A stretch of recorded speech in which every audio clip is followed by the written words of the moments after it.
Section 1. The world that almost never existed. There is something deeply strange about the fact that one of the most successful animated television shows in the history of American entertainment was born inside a student thesis project at a small art school in Providence, Rhode Island. Not in a network boardroom. Not from a meeting between studio executives and development teams armed with market research and focus group data. Not through a calculated pitch designed to hit demographic sweet spots and skew young and broad and commercially viable. It started as a hand-drawn short film made by a 20-year-old kid in 1995 on a budget you could barely call a budget, as part of his senior thesis at the Rhode Island School of Design. Seth Woodbury MacFarlane was born on October 26, 1973, in the small Connecticut town of Kent. From very early on, the kid could draw. He was reportedly submitting comic strips to his local newspaper by the age of 9. The strip was called Walter Cruton. He kept drawing and kept creating, building whole worlds inside his head with pencil and paper, the way some children read or play sports or collect things. Animation was not a hobby for young MacFarlane. It was the shape his imagination naturally took, the medium that everything inside him reached for first. When he went off to study animation at the Rhode Island School of Design, the direction of his life was not really in question. The only open question was how far the gift would carry him and how quickly. For his senior thesis, MacFarlane created a short animated film called The Life of Larry. It followed a character named Larry, a middle-aged man with a voice that was thick, a little proud, vaguely clownish, a man who clearly thought better of himself than the available evidence supported. And Larry had a dog, a brilliant dog named Steve, smart and dry and patient, speaking with a wry, measured intelligence that contrasted perfectly against Larry, blundering through the world with absolute self-satisfaction. If you watch The Life of Larry today, which you can find on YouTube without much difficulty, the resemblance to what would eventually become Family Guy is startling. Larry is not yet Peter Griffin, but you can feel Peter in him, the way you can feel the final painting beneath the first rough sketch.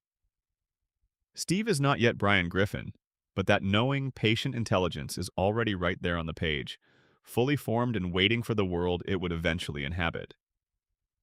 The short caught the attention of Hanna-Barbera, the legendary animation studio that had given the world the Flintstones, Scooby-Doo, Yogi Bear, the Jetsons, and dozens of other properties that defined the visual and comedic vocabulary of American animation across the second half of the 20th century.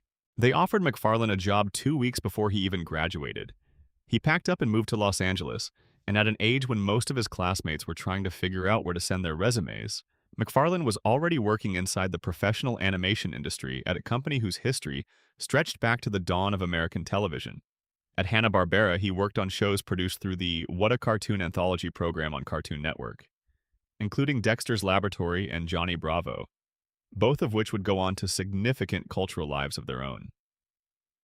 He was writing jokes for cartoons that millions of children were watching every afternoon after school, learning the specific rhythms and timing requirements of animation comedy in a working professional environment. He was getting faster, getting sharper, learning from proximity to people who had been doing this for decades. During this period at Hanna-Barbera, he made a second short film of his own. He called it Larry and Steve, and it sent the title characters on a proper adventure together, fleshing out their dynamic considerably from the thesis film that had gotten him hired. The short actually aired on Cartoon Network in 1997 as part of the What a Cartoon showcase. The characters were sharper in this version. The timing was more refined. MacFarlane was learning in real time how to make animation work at the professional level, and the improvement from one film to the next was visible and significant. He was a young man who understood that craft was something you built through practice rather than something you either had or did not have. The idea that would become Family Guy began crystallizing around 1997 and 1998. MacFarlane wanted to build a whole family around the Larry and Steve dynamic, to create a domestic world, a household, a neighborhood, a town, where the comedy could breathe across multiple characters and relationships rather than being contained in just two. He wanted something that could sustain a full half-hour episode rather than the short format he had been working in. He wanted something with room to run. He pitched it first, in what seems almost unbelievable in retrospect, as a series of animated shorts to air on the late-night sketch comedy program Mad TV. The concept was animated inserts embedded in the live-action sketch format, a model that had its precedent in The Simpsons, which began as brief animated interludes on The Tracy Ullman Show before Fox gave the characters their own primetime slot. The Mad TV plan died for the simplest of reasons. The show did not have the production budget to sustain any kind of regular animation at any meaningful scale. That practical failure sent MacFarlane directly to Fox. He arrived for a pitch meeting at Fox carrying a 15-minute demonstration reel. This was not a polished television pilot in the traditional network development sense. It was proof of concept, rough in places, unfinished in others, but absolutely bursting with personality, with voices, with the specific comedic sensibility that MacFarlane had been developing across years of professional work and personal experimentation. All four primary male voices were MacFarlane. The family was sketched out. The world was there. Fox had been genuinely hesitant when the pitch first came through. The network had just committed to Mike Judge's King of the Hill, and there was real reluctance in the room about ordering a second animated family comedy before the first had proven itself in the market. They passed on MacFarlane's pitch. He was patient. He refined the concept. He came back a year later, and by that point, King of the Hill was not merely airing, it was thriving. The executives who had been uncertain about animated family comedy were now firmly in its corner. Fox gave MacFarlane $50,000 to produce a proper pilot presentation, which he created more or less single-handedly, animating much of it himself and performing all of the primary male character voices. When Fox saw the completed presentation, they did not offer him inserts for a sketch comedy program. They ordered Family Guy directly to series. MacFarlane was 23 years old when that order came through. When the show premiered in January of 1999, he became the youngest executive producer in the history of American network television. He was 24 years old. Most people at 24 are still figuring out which city they want to live in. The show premiered on January 31st, 1999, in one of the most valuable time slots in American television, immediately following Super Bowl 33 on Fox. The game drew an enormous national audience, and the massive viewership staying tuned through the post-game broadcast gave Family Guy its first look at a truly national audience. That first episode, titled Death Has a Shadow, pulled in approximately 22 million viewers. That number sounds almost fictional in the modern era of fragmented streaming audiences and multiplied viewing platforms. But in 1999, on a Sunday night in January with football on before it, it was very real. It launched the show with the kind of institutional attention that most new programs spend entire first seasons trying to build. The town the show was set in was constructed from specific geographic and cultural anchors drawn directly from real Rhode Island identity. The streets, the businesses, the landmarks, the texture of a small, working-class northeastern city with a brewery and a sports bar and a high school and all the connective tissue of ordinary American community life. MacFarlane drew from his years in Providence, from the specificity of his own experience of that corner of the country, and the result was a setting that felt genuinely inhabited rather than generically drawn. The Pawtucket Patriot Brewery, where Peter would eventually work, was a direct nod to the real city of Pawtucket, just outside Providence. The school was named James Woods Regional High School, a joke name that would acquire its own extended life as a running gag when the real actor James Woods became a recurring character in the show. The Griffin family was put together with more deliberate care than the show's later reputation sometimes allows. Peter Griffin, the father, was built from a very specific human original. MacFarlane has discussed openly that Peter's voice was based on a security guard at the Rhode Island School of Design, a man with a thick Rhode Island accent. A loudness that emerged not from aggression, but simply from how his voice was calibrated, and what MacFarlane described as absolutely no self-editing whatsoever between thought and expression. Whatever this man thought, he said, whatever he felt about a situation, it came out at full volume without any apparent awareness of how it was landing on the people around him.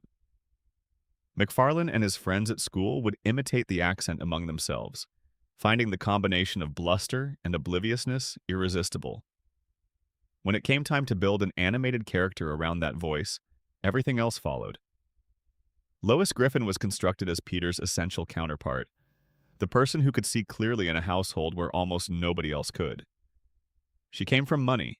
Her family was wealthy in the specific, slightly over-decorated way of old New England wealth. She had married down, choosing Peter over the kind of man her family presumably imagined for her. and she had made a life as a stay-at-home mother that required her to apply genuine intelligence to the daily project of preventing catastrophe. She played piano, she had opinions, and was right about most of them. She loved Peter with the specific exasperation of someone who has decided that loving a difficult person is simply the shape their love takes, and who has made their peace with that. Meg, the eldest daughter, was the ordinary one. In a house containing a criminal mastermind in a diaper, a talking philosopher dog, a mother managing everything with both hands, and a father who attracted chaos the way certain flowers attract bees, the teenage girl who just wanted to fit in at high school was always going to feel invisible by comparison. The joke of early Meg was not cruelty. It was recognition, the comedy of the ordinary in the midst of the extraordinary. Every teenager who ever felt overlooked in their own home, who felt like the least interesting person in a loud and vivid family, could find something real and recognized in her situation. Chris Griffin, the son, was designed with a specific kind of sweetness and gentle slowness. A boy who moved through the world at his own pace, who said things that were sometimes accidentally profound and sometimes genuinely baffling, who had an artistic sensibility that the noise of his household never quite gave room to develop. Seth Green's audition for the role was, by multiple accounts from people present, startling in how literally and fully he had committed to McFarlane's description of the character as Buffalo Bill from Silence of the Lambs, imagined as an 11-year-old boy. The result was so specific and unexpected that it needed a moment to process. It turned out to work, and Green has inhabited the voice ever since. And then there was Stewie. And then there was Brian. Two characters whose original forms represented something genuinely unprecedented in American animation, and whose eventual transformations would become the most analyzed, debated, and mourned creative decisions the show ever made. Their full stories are coming, and you will want to hear every detail. The world McFarlane built in those original 3 seasons was a very specific kind of thing. Sharp and strange and genuinely loving underneath its irreverence. A show about a family that drove each other absolutely out of their minds but would never truly abandon each other. The chaos was real, but so was the affection, and that combination, that particular flavor of warm and wild and occasionally dark, but never cold, is what made millions of people fall completely and permanently in love with it. And incredibly, against every reasonable probability, it almost did not exist at all. The missed pitches, the budget constraints, the network hesitancy, the cancellations that came later. The whole edifice was balanced on a series of lucky accidents and small contingencies without any one of which the whole story goes differently. That fragility is part of what makes it so interesting. It was not inevitable. It was possible. There is a difference, and that difference is everything. If you are settling in right now, finding that good kind of tired, where the day has finally let you go, drop a comment below and tell me where you are watching from and what time it is. Whether you are in bed or on the couch or somewhere in between, I want to know. And if this is your first time here, hit that subscribe button before you drift off. It genuinely helps this channel more than you probably realize. Section 2. Secrets buried in the pilot and early episodes. There is a version of Family Guy where Brian Griffin is voiced by William H. Macy. Read that again slowly. William H. Macy, Oscar-nominated actor known for Fargo and Boogie Nights and Magnolia, sat down for an audition to play the voice of a talking martini-drinking dog in an animated primetime sitcom. McFarlane has discussed this across multiple interviews and public appearances over the years. The audition call lasted approximately 1 hour, which is an extended and serious engagement with a casting process rather than a courtesy read.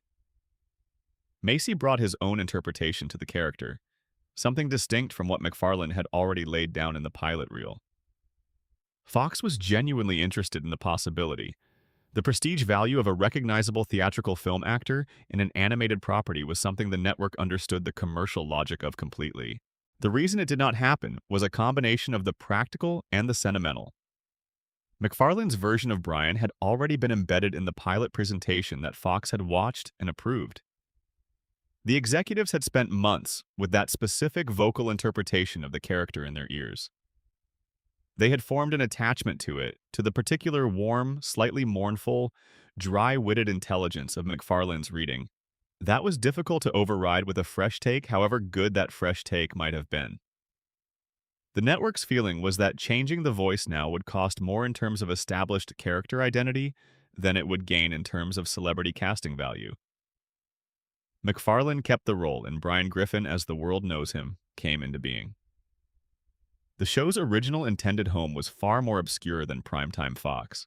McFarlane has recounted in multiple interviews that Family Guy was originally conceived and pitched as brief animated shorts to be embedded in Mad TV, the sketch comedy program that ran on Fox as a late-night competitor to Saturday Night Live. The model was borrowed from The Simpsons' own origin story, short animated segments tucked into a live-action variety format, running for a period before potentially earning a slot of their own. The Mad TV plan collapsed entirely due to budget constraints. The show had neither the money nor the infrastructure to support any kind of regular animation production at that scale. That practical failure sent McFarlane directly to Fox's main development pipeline, which is how the idea went from concept for a sketch insert to one of the highest-rated animated shows in American television history. When the show premiered following Super Bowl 33, the first episode pulled approximately 22 million viewers. That number was inflated substantially by the football lead-in, but the show held enough of that audience through the first season to prove it was not simply a beneficiary of sporting event scheduling. The first season averaged around 12.8 million households, which was sufficient to place it at number 33 in the Nielsen ratings overall. For a brand new animated show on Fox, those were solid numbers. Fox moved it to Thursday nights for the second season, placing it directly against Frasier on NBC, one of the most successful comedies on television at the time. The ratings dropped. Fox moved it again to Tuesday nights, where it was consistently beaten by Who Wants to Be a Millionaire on ABC. The scheduling chaos of the first two seasons was a significant factor in the eventual cancellation, and it had nothing to do with the quality of the show. The animation for the original run was handled by a company called the Film Roman, which had previously produced The Simpsons. The visual style of the original seasons was slightly rougher and more expressive than what later production cycles delivered. Characters moved with a looseness that had energy to it, a slightly handmade quality that matched the humor. Physical comedy lives or dies on timing and physicality, and the early Family Guy animation gave characters room to inhabit their bodies in ways that later, cleaner production approaches sometimes flattened. When you watch a first-season episode back-to-back with a 15th season episode, one of the most immediately noticeable differences is this quality of physical expressiveness. The early show moved differently. It felt more alive in a specific and difficult-to-articulate way that animators and directors who worked on both eras have tried to describe and never quite nailed in words. One thing that very few casual viewers realize is that there are effectively two different versions of most Family Guy episodes. Fox, as a broadcast network, was required to deliver content compliant with Federal Communications Commission standards for primetime network television. The Family Guy writing room regularly produced material that exceeded those standards, and so episodes were trimmed before broadcast. Lines were changed, visual gags were modified or cut entirely, scenes were removed. When the show moved to DVD release starting in 2003, fans discovered that the versions on disc were meaningfully different from what they had seen on television. More extreme language, more extreme visual moments, occasionally entire scenes that had been completely cut from the broadcast version.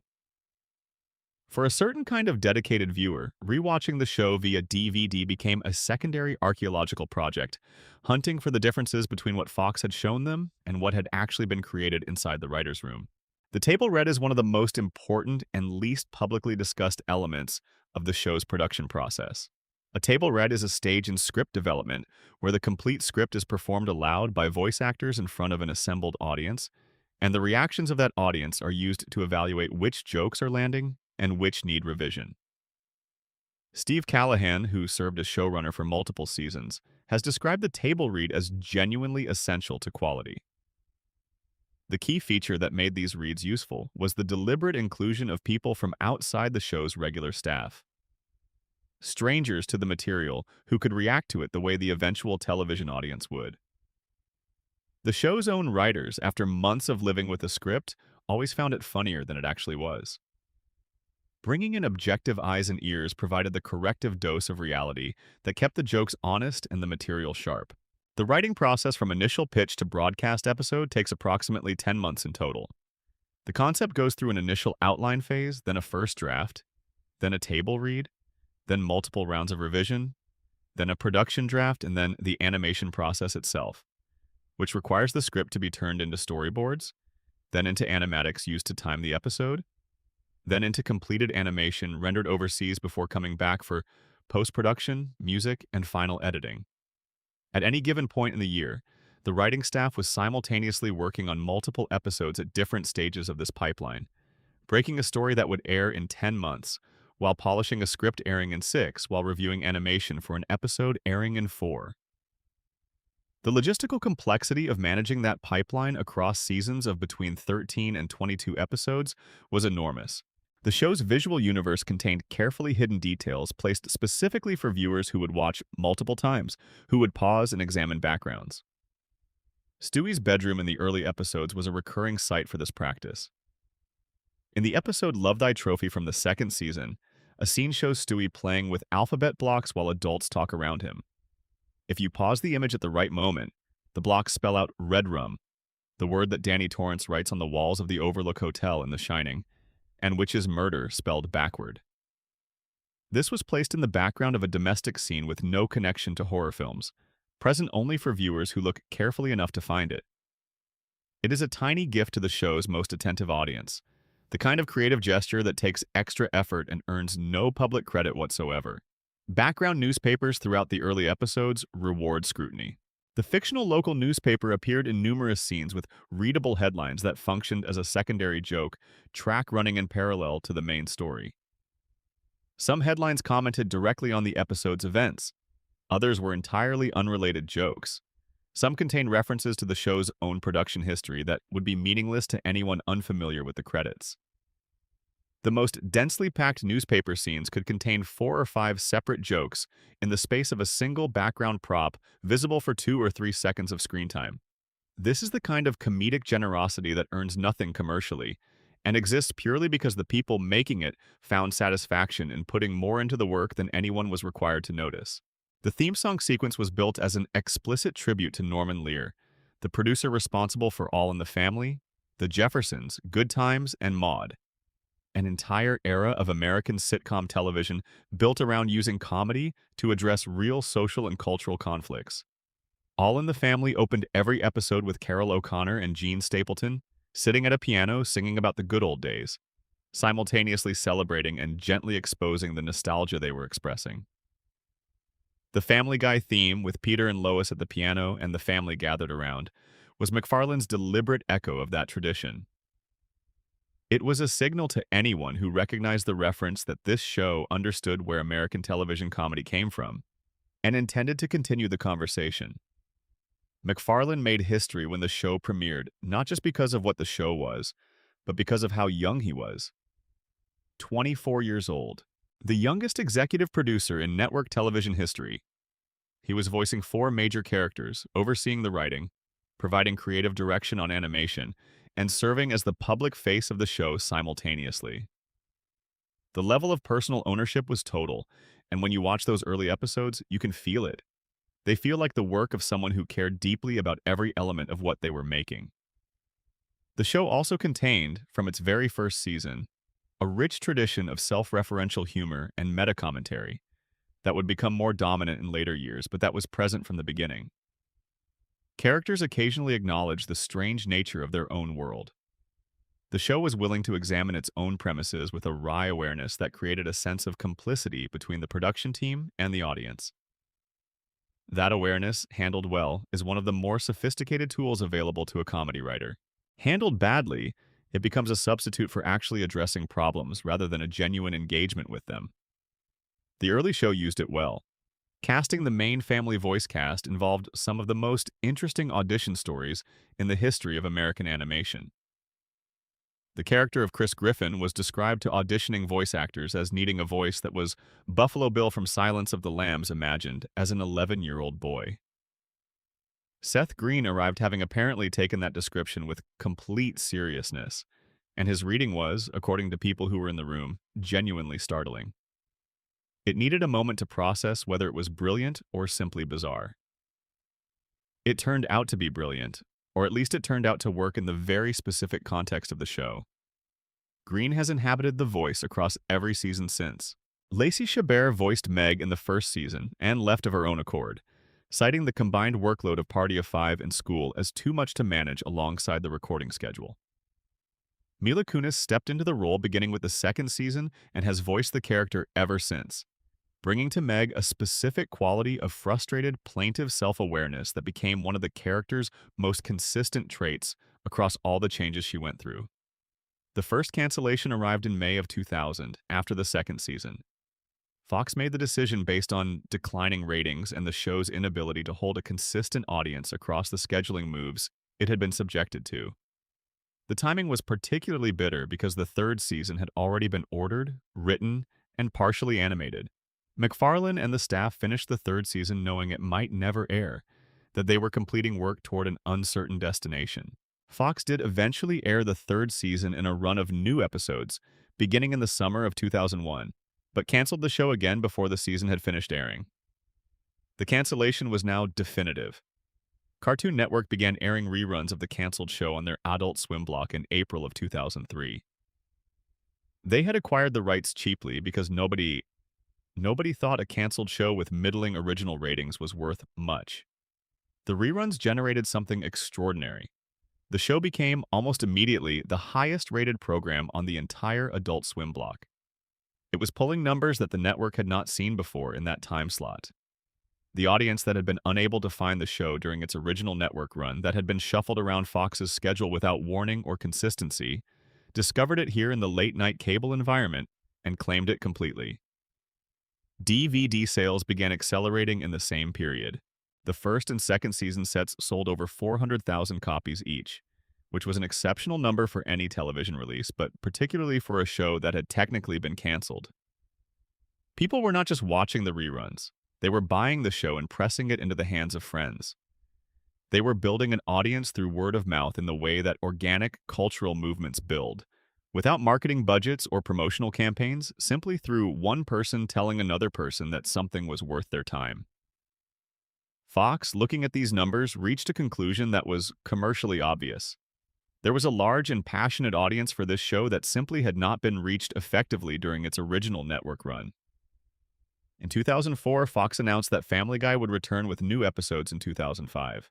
MacFarlane's first public reaction to the renewal, delivered at a television industry event, was characteristically dry. He said he was so genuinely surprised that he was not sure whether to feel honored or just confused. The show's return is the rare creative story where the audience, not the network, made the decision. That is the version of the story that actually happened, and it is a better story than anything the network would have scripted for itself. Section 3. Peter Griffin. The voice, the inspiration, and the character who defined a generation.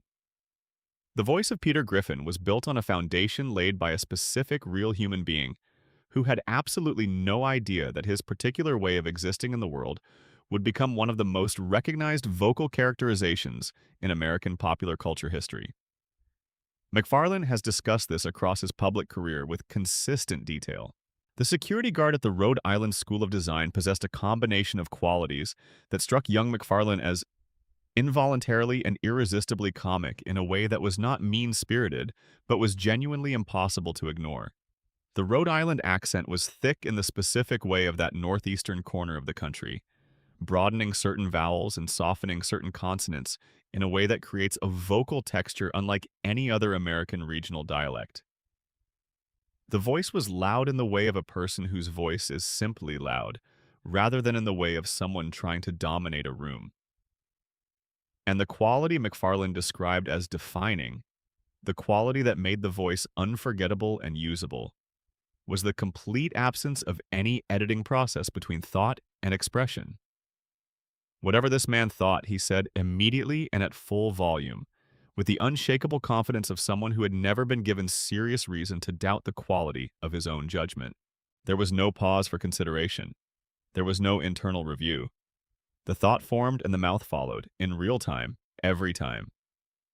MacFarlane and his classmates would imitate the accent and the manner among themselves, finding the combination of bluster and complete obliviousness irresistible as a comedy template. When it came time to build an animated character around that voice, everything else followed from the voice itself. Peter Griffin looks the way his voice sounds. The rounded body, the forward-leaning walk, the face that settles in a permanent expression of mild surprise at the world. The alignment between vocal and visual characterization is one of the things that made Peter so immediately legible as a character, so instantly comprehensible to a first-time viewer, in a way that most animated characters require more time to establish. The technical challenge of performing Peter's voice is more considerable than it might appear to casual observation. The voice is not simply a funny accent held at a fixed volume and pitch. Peter's emotional register spans a wide range, and each emotional state needs to be performed through the consistent physical architecture of the voice, without losing the coherence that makes it recognizably Peter. Peter frightened sounds different from Peter. Excited, which sounds different from Peter. Confused, which sounds different from the rare moments of genuine tenderness that appeared more frequently in the early seasons. All of these states have to pass through the same vocal template, the same Rhode Island weight, and the same specific quality of self-assurance, without losing their distinctiveness. McFarlane has been doing this for more than 25 years.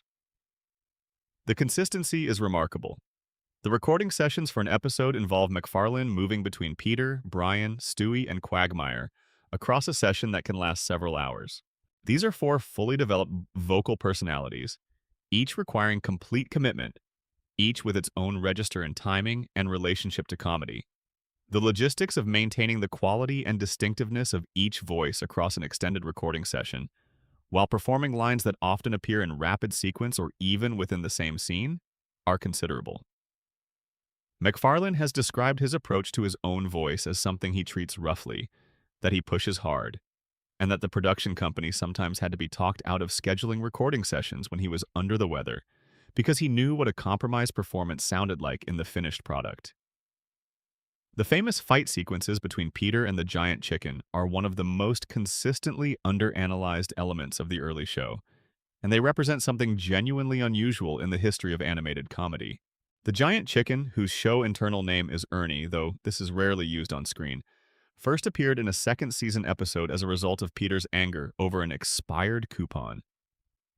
What followed was a fight sequence so elaborate, so operatically scaled, and so completely deadpan in its execution that it occupied a different category from anything the show had done up to that point. Multiple minutes of detailed, sustained violence that took both participants through several environments with the choreographic logic of an action film, not a domestic animated sitcom. McFarlane has discussed these sequences in terms of a specific comedy theory about the nature of male grudges, how a minor insult or slight can become the organizing principle of an ongoing relationship, how two people can return to a conflict again and again across years while escalating the terms each time, with the original offense so far receded into history that neither party could precisely articulate what started the whole thing. The giant chicken fights always begin over something trivial. They always escalate to spectacular proportions. They always end with both parties battered and apparently fine, ready to resume normal life until the next encounter. The joke is about the logic of male stubbornness, about the way certain men simply cannot let things go regardless of the cost, and the show played that joke with total commitment across multiple iterations. Peter's relationship with food, with television, with beer, with his bar and his friends, was built with a very specific kind of cultural geography in mind. He was a working-class man in a specific corner of American working-class culture, the kind of man whose intellectual and emotional life was organized around a neighborhood bar, and the television set, and the particular companionship of people who had known him long enough not to need explaining. The show was not condescending about this. Peter's pleasures were presented as genuine pleasures, his world as a real world with its own dignities and its own textures. The early Family Guy was not a show that looked down on Peter from a position of educational or cultural superiority. It was a show that sat next to him and found him both funny and genuinely lovable, which is a completely different thing. The original Peter Griffin of seasons 1 through 3 was built around a very specific comic engine, the lovable incompetent. He was the man who caused chaos, not from malice, but from a combination of genuine intellectual limitation and a complete failure of foresight. He could not see past the present moment. He acted on impulse with enormous energy, and the wreckage he left behind was always accidental. And the quality that kept him lovable even at his most disastrous was this: he cared. When the episode ended and the smoke cleared, Peter cared. He would look at Lois with something genuine and apologetic. He would try to make things right. He would acknowledge in his clumsy, inarticulate way that he understood the gap between his intentions and his outcomes, and that this gap troubled him.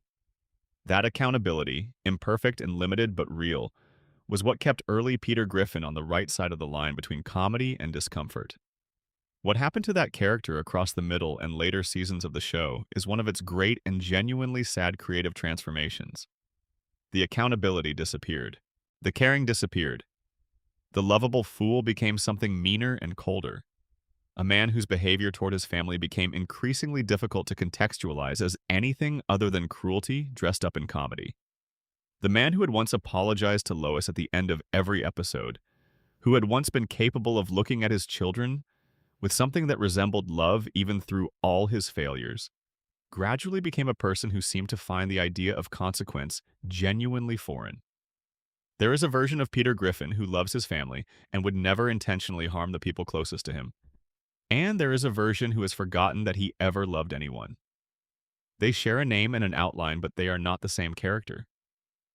Understanding the original Peter, understanding what McFarlane built and why it worked, and why it resonated with millions of people, is essential context for everything else in the show's history. He was a comic portrait of a specific kind of American working-class manhood, the man who is not quite equipped for the world he lives in, but who loves it regardless, who is defeated regularly and keeps showing up anyway, who is embarrassing and wonderful and thoroughly, irreducibly himself. There is something in that portrait that resonated because it was honest about a kind of human experience that television comedy had not quite captured in this specific way before Family Guy arrived. The voice itself went on to generate its own cultural, secondary life in ways that McFarlane could not have anticipated when he was imitating a security guard with his art school classmates in 1994. People from Rhode Island watched the show and heard something recognizable in Peter's cadences, even as his behavior veered further and further from any realistic human being. The accent became, in a strange way, an advertisement for a specific corner of American regional identity that had never been particularly well represented in mainstream television comedy before Family Guy put it at the center of one of the most watched animated programs in the country. The relationship between Peter and Lois is the load-bearing emotional structure of the entire show, more important than any individual plot or any individual gag or any individual character dynamic. In the early seasons, it was a relationship drawn with surprising specificity and genuine warmth. Peter loved Lois in a way that was real and that survived all his failures. Lois loved Peter in a way that was patient and resilient and occasionally exasperated but never cold. Their dynamic was the reason the Griffin house felt like a home rather than simply a comedy setting.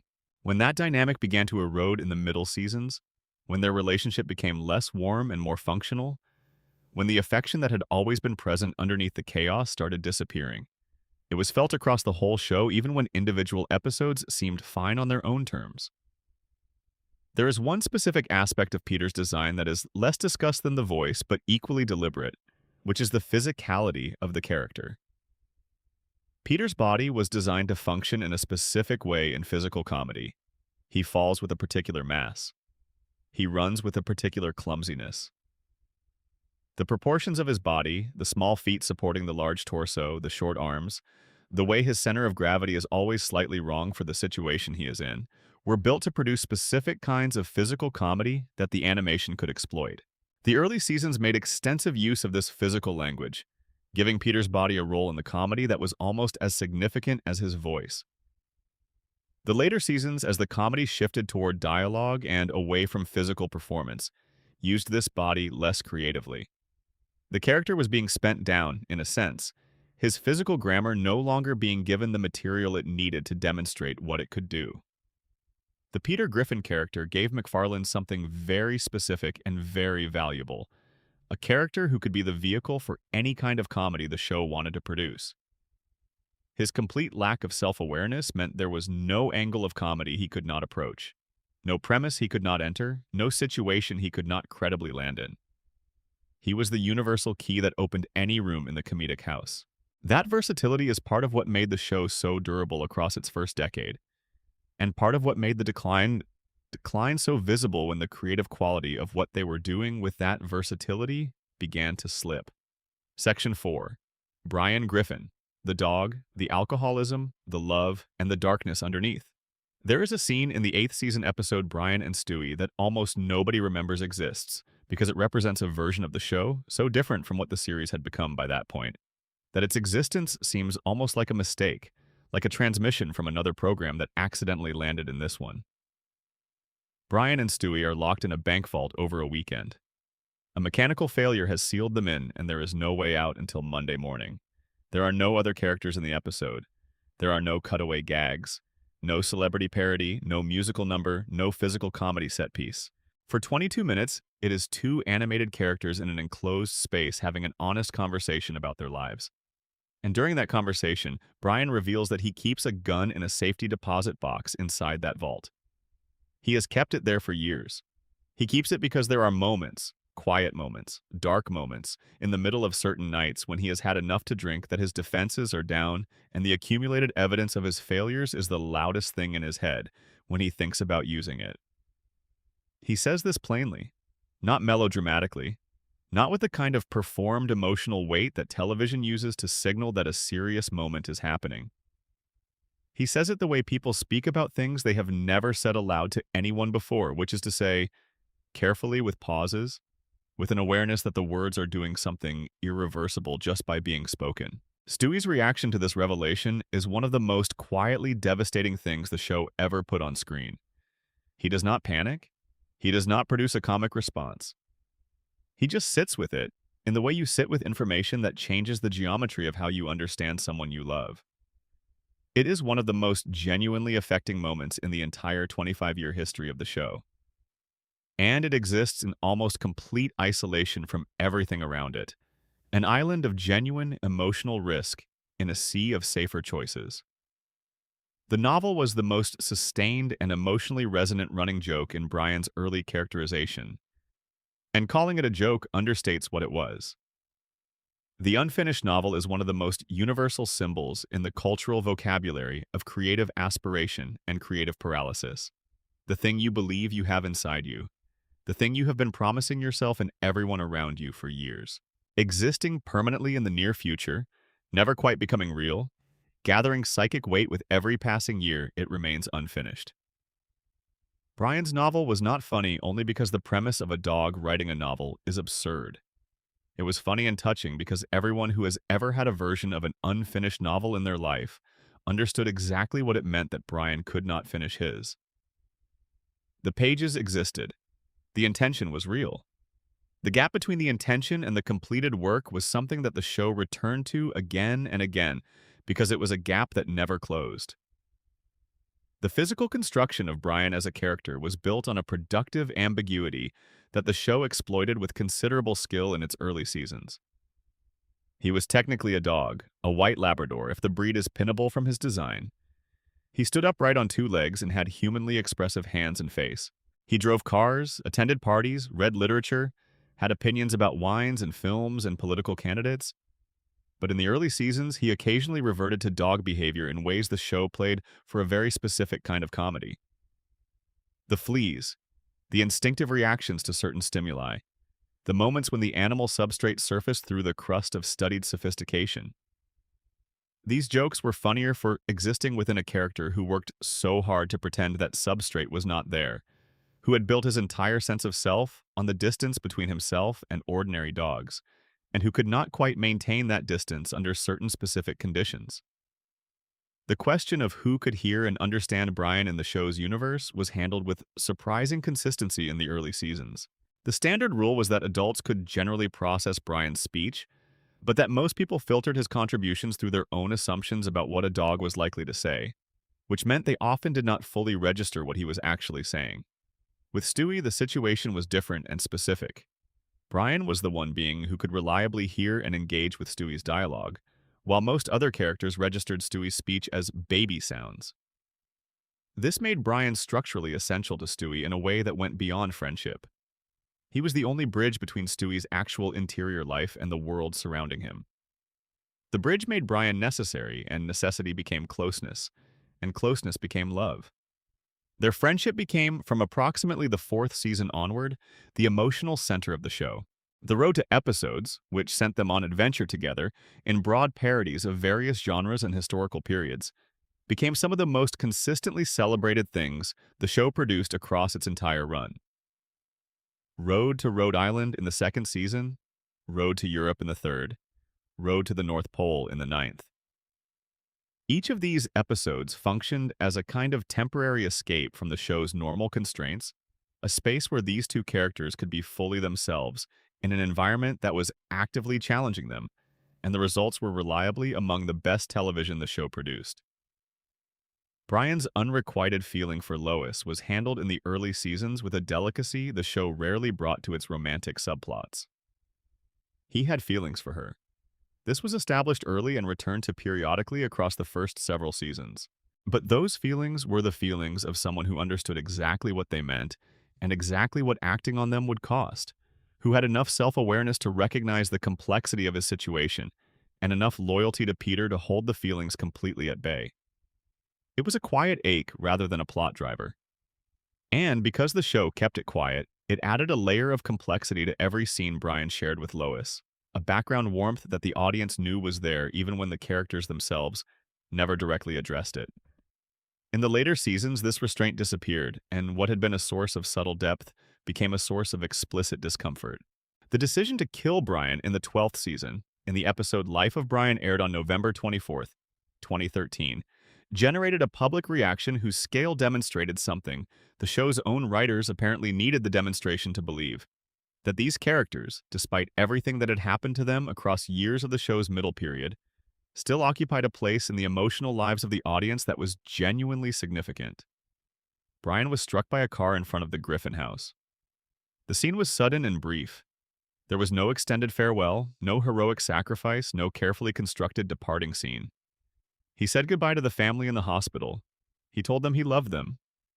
Then a replacement dog named Vinny arrived, voiced by Tony Sirico of The Sopranos, conspicuously different from Brian in every way, his New York blue-collar warmth making Brian's absence feel specific and irreplaceable by highlighting exactly what had been lost in a different register. Social media platforms registered the event as though it were real.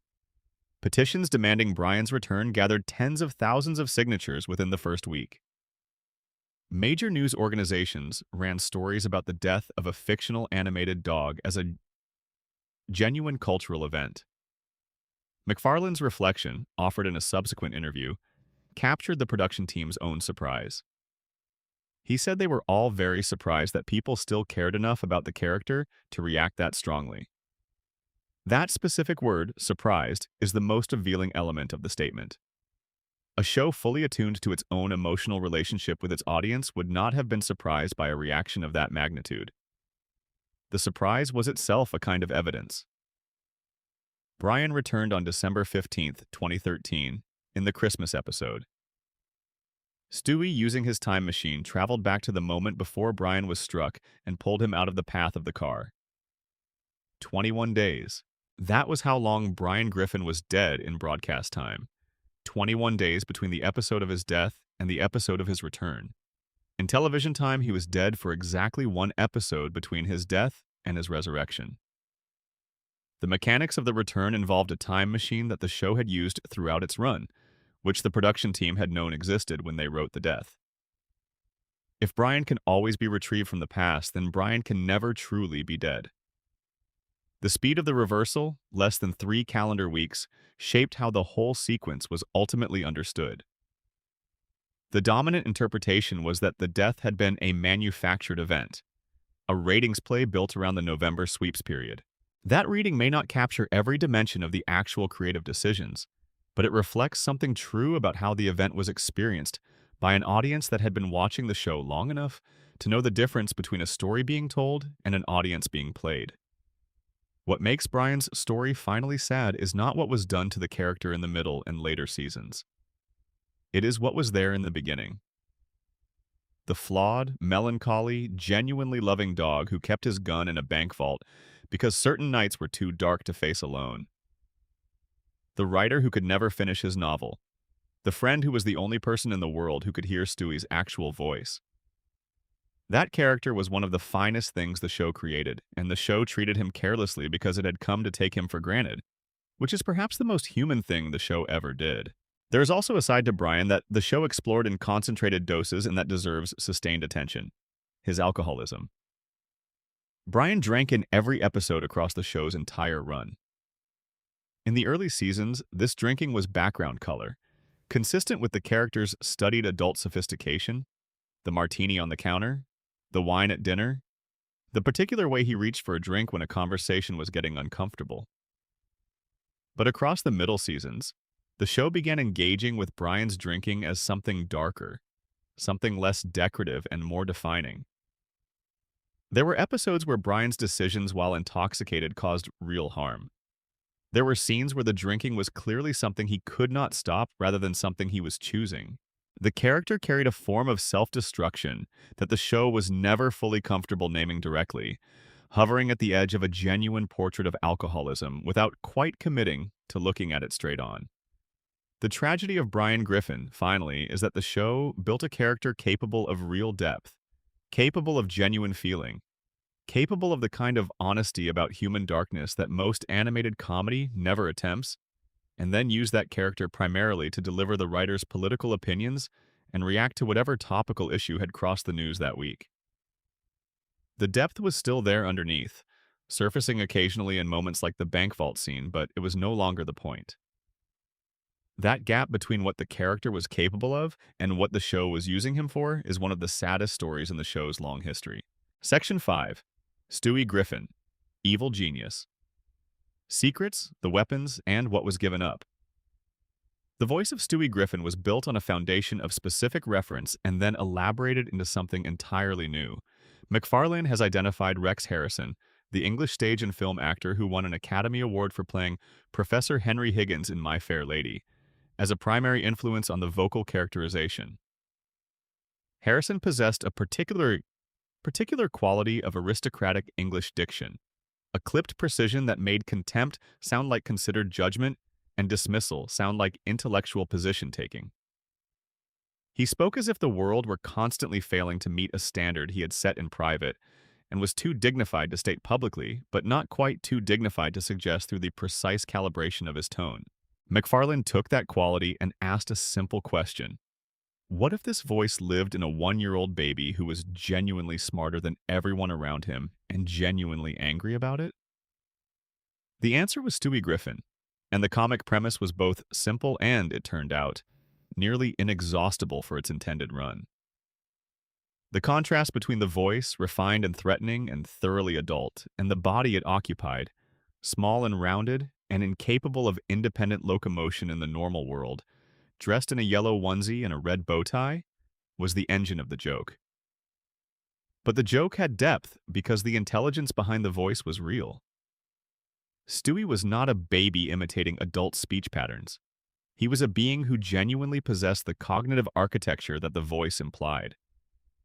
He understood physics and engineering and political philosophy and military strategy. His schemes were functional. The machines he built in the secret laboratory of his nursery actually worked within the show's internal logic in ways that made them feel like products of real intelligence rather than animated wish fulfillment. The weapons deserve sustained appreciation because they were one of the most consistently creative elements of the show's first 3 seasons, and they do not receive nearly enough attention in retrospective discussions of what made the early show special. Stewie did not simply have a ray gun, though he had a ray gun. The ray gun was the simplest item in an extensive personal arsenal whose pieces were introduced through his own explanatory monologues, delivered with the calm authority of a scientist presenting peer-reviewed data. He had a mind control helmet capable of overriding the autonomous will of any targeted individual. He had a weather control apparatus deployed with strategic precision against meteorological and personal enemies alike. He had a shrink ray with applications the show explored across multiple episodes. He had a time machine whose construction the show revisited multiple times in the early seasons. establishing both that Stewie understood the theoretical physics of temporal mechanics and that he had the practical engineering skills to translate that theoretical understanding into hardware that functioned exactly as designed. In one early episode, he built a device capable of altering the fundamental physical constants of the local universe. The scope of the engineering was absurd in the best possible way, each new device a further demonstration of the gap between what this small person was actually capable of and what the world around him assumed about him based on his size and age. The original mythology around who could hear and understand Stewie was one of the most carefully maintained pieces of the show's internal logic across the first 3 seasons. The standard rule was that most adults heard baby babbling where the audience heard eloquent English. Lois picking Stewie up and cuddling him while he described exactly how he planned to end her life. Peter cheerfully handing Stewie a bottle while Stewie monologued about which of the house's structural weaknesses he intended to exploit in his next attempt at what he referred to with increasing formality as matricide. The dramatic irony was not subtle, but it was sophisticated. Every interaction between Stewie and the adults around him carried a layer of meaning visible only to the audience, and that layer made every scene richer, gave it a second dimension that the scene would not have had without the character's hidden interior life being broadcast directly to the viewer. Brian's position as the one character who could reliably hear and communicate with Stewie made their friendship special in a structural sense before it was special in an emotional one. Brian was the only bridge between Stewie's actual interior life and the world surrounding him. That bridge made Brian essential to Stewie in a way that went beyond ordinary friendship. And over time, as the show developed their relationship from strangers to companions to genuine best friends, the emotional weight of that essential connection became one of the show's primary sources of actual feeling. The gradual evolution of Stewie away from his evil genius persona was not a sudden creative decision. MacFarlane has discussed in interviews that the feeling inside the production was that the original premise had a finite comedic lifespan, that eventually every available angle of the evil baby plotting world domination joke would be exhausted. The decision to shift Stewie toward a more emotionally available characterization began as early as the second season, with small moments of vulnerability inserted between the schemes and the weapon demonstrations, and became structural by the fourth season, when the evil genius elements were definitively taking a back seat to the emotional ones. What the show gained in this transition was real. The Brian and Stewie episodes of seasons 5 through 9 are among the finest things the show produced at any point in its run. They required a Stewie who had become emotionally accessible, who was capable of genuine vulnerability and genuine love. The friendship was real because the character had become capable of it. Episodes like Road to the North Pole, which balanced comedy and something like genuine feeling in a way the early seasons rarely achieved, would not have been possible with the original Stewie, who was too armored in villainy to access the emotional register those episodes needed. What the show lost is equally real and in some ways more profound, because what was lost was irreplaceable in a way that what was gained was not. There are hundreds of animated characters who are quirky best friends, who go on adventures with their odd couple counterparts, who have storylines about identity and belonging. The animated television landscape is full of them, before Family Guy and after. But there was only one evil genius baby who built weapons in his crib and plotted his mother's destruction between naps, who spoke like a Bond villain while eating strained peas, whose very existence was a sustained meditation on the comedy of radical incongruity. That character was genuinely one of a kind. The world of animation had never had anything quite like it. And the show retired him, not because his story had been fully told, but because it had run out of ideas for the next chapter and chose a different character rather than find them. The Season 6 two-parter that served as the unofficial farewell to the original Stewie, the episodes Stewie Kills Lois and Lois Kills Stewie, was something the show clearly understood as a departure point. Stewie finally carried out his threat against Lois. He finally took over the world. He stood at the top of a global empire wearing the dictatorial outfit his imagination had always promised him. It was everything the character had ever wanted, played out in full. And then the show revealed that it was all a simulation running on Stewie's computer. The twist was clever and also deeply ambiguous, a statement about the nature of everything the show had been doing with the character all along. His evil plans had always been contained within a fictional frame. After that explicit acknowledgement, it was harder to take the premise seriously as something real within the show's universe. And gradually, the show stopped trying to make it feel real. The question of Stewie's sexuality is one of the show's most interesting sustained ambiguities. MacFarlane has said in interviews that the original plan was for Stewie to come out as gay gradually across the show's run, but that the decision was made not to make the revelation explicit because the ambiguity itself was funnier than any definitive resolution could be. Once Stewie was categorically one thing, the jokes about that thing would lose their charge. What this created was a character whose sexual identity was simultaneously everywhere and nowhere in the show, constantly suggested and never confirmed, presented in nearly every storyline from the fourth season onward, but always slightly out of focus. The show committed to the suggestion without committing to the thing being suggested, and held that position across more seasons than seemed sustainable and somehow kept holding it. The weapons, the plans, the voice, the specific and irreplaceable weirdness of a baby who was the most frightening intellect in any room he entered while being completely subject to the indignities of babyhood, that character was one of the great original creations in the history of American animated comedy. What it eventually became is a different story, and a sadder one. The character who remains, pleasant and emotionally available and reliably funny in individual scenes, is a good character. He is simply not the character he replaced. And the character he replaced was irreplaceable. There is one more layer of Stewie that deserves attention before moving on, which is what the character represented to people who felt invisible in their own families. Stewie was the one who was dismissed, the one surrounded by larger, louder personalities who registered him only as background, who were oblivious to everything he actually was and everything he was capable of. His plans were never taken seriously because the people around him had decided before the evidence was in that nothing he could do would be significant enough to warrant attention. The comedy of Stewie was partly about the absurdity of the plots themselves, but it was also about the deep human frustration of being underestimated, of being somewhere between child and adult, of possessing an inner life that no one around you can see. That resonance is part of what made him so beloved. The weapons were funny. The feeling underneath them was real. Section 6, the writer's room. Politics, inside jokes, and the secrets only staff would catch. The Family Guy writer's room has, across its various configurations across 25 years of production, been described in terms that range considerably depending on who is speaking and which era they experienced.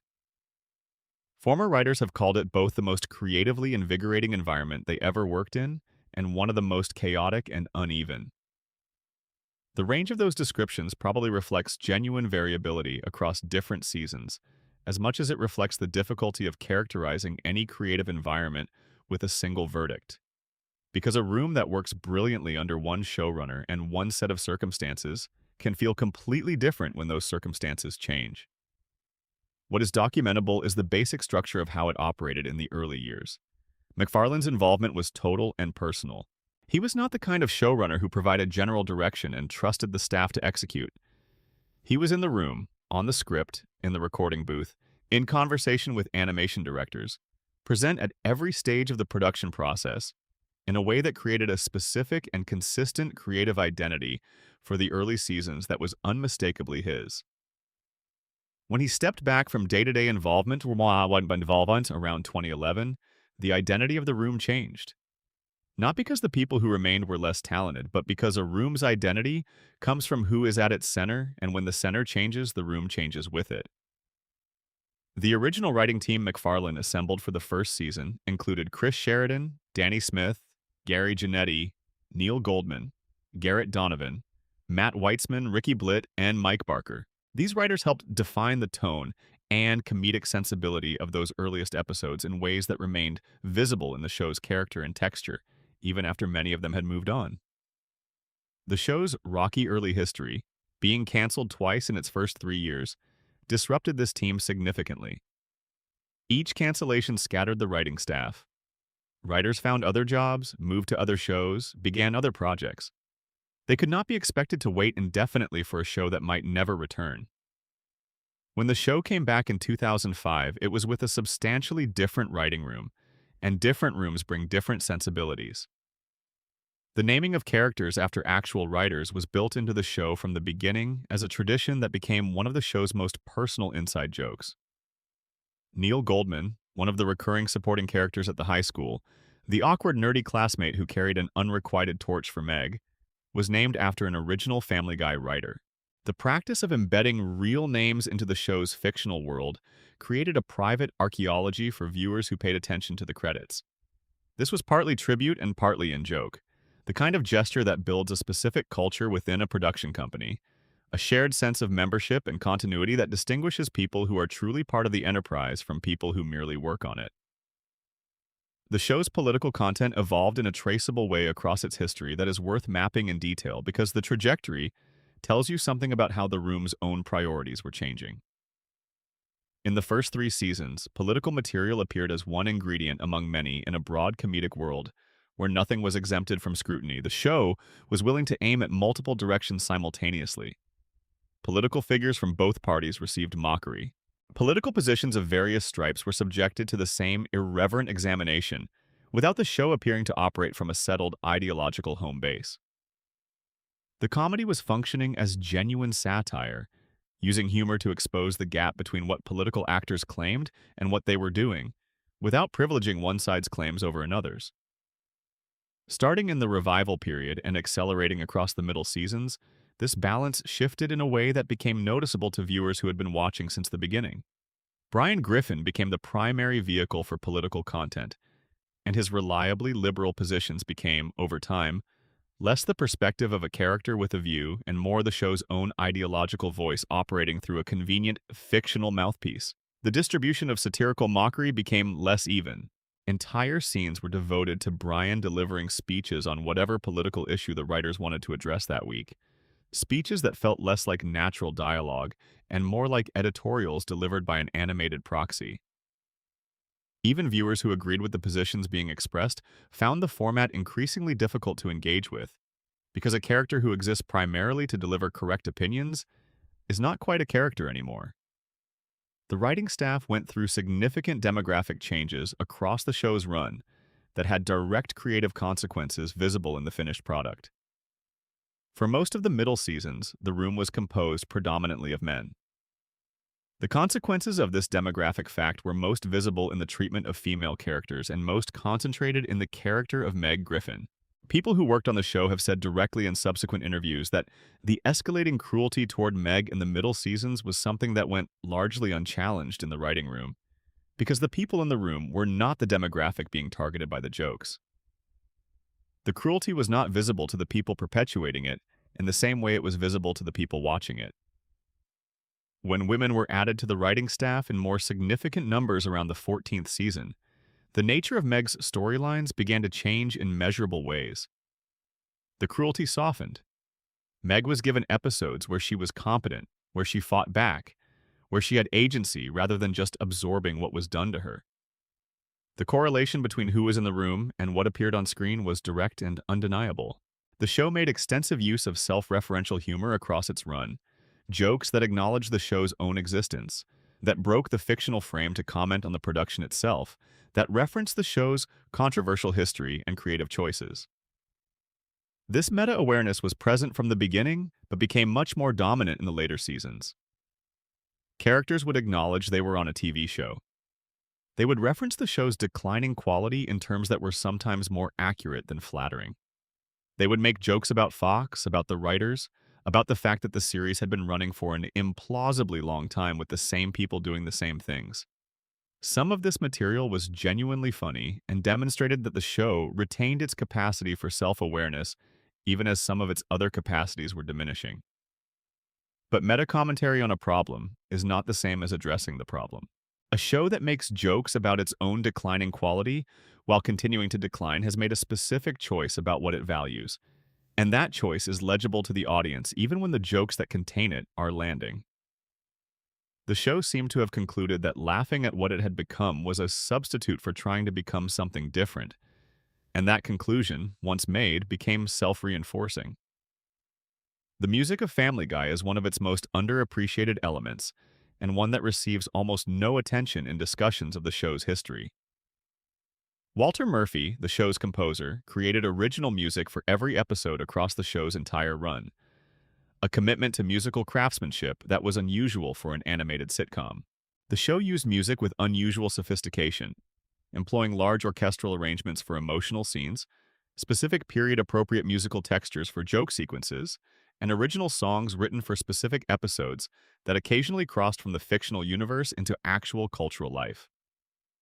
Murphy is a musician with extensive knowledge of film music history, and the score he created for Family Guy contains deliberate references to and quotations from other musical works, placed precisely in scenes whose content creates a comedic or ironic relationship with the reference piece. These references are heard but not processed as references by most viewers, which means they exist as a kind of private communication between the composer and the most attentive members of the audience.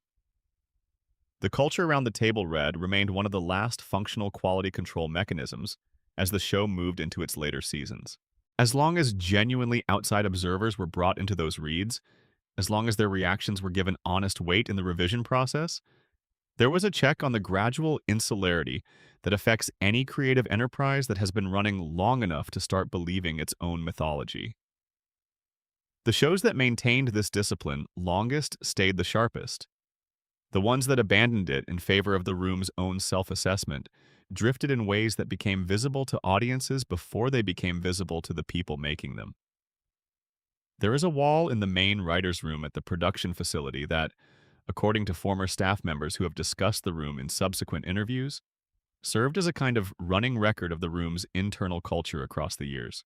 Covered in references, inside jokes, and material from the show's history that accumulated in layers, it was more revealing than any official behind-the-scenes documentary could have been, precisely because it was never intended for anyone outside the room. It was a private record of a creative community's internal life, visible only to the people who were in it, and therefore honest in a way that no document intended for public consumption ever quite manages to be. Section 7. Wild Controversies. The FCC banned episodes and the moments that nearly ended the show. No animated program in the history of American television has generated more Federal Communications Commission complaints in a single month than Family Guy did in February of 2009. The episode that triggered this was titled Family Gay, and when it aired, the FCC received 179,997 complaints about it in a 30-day window.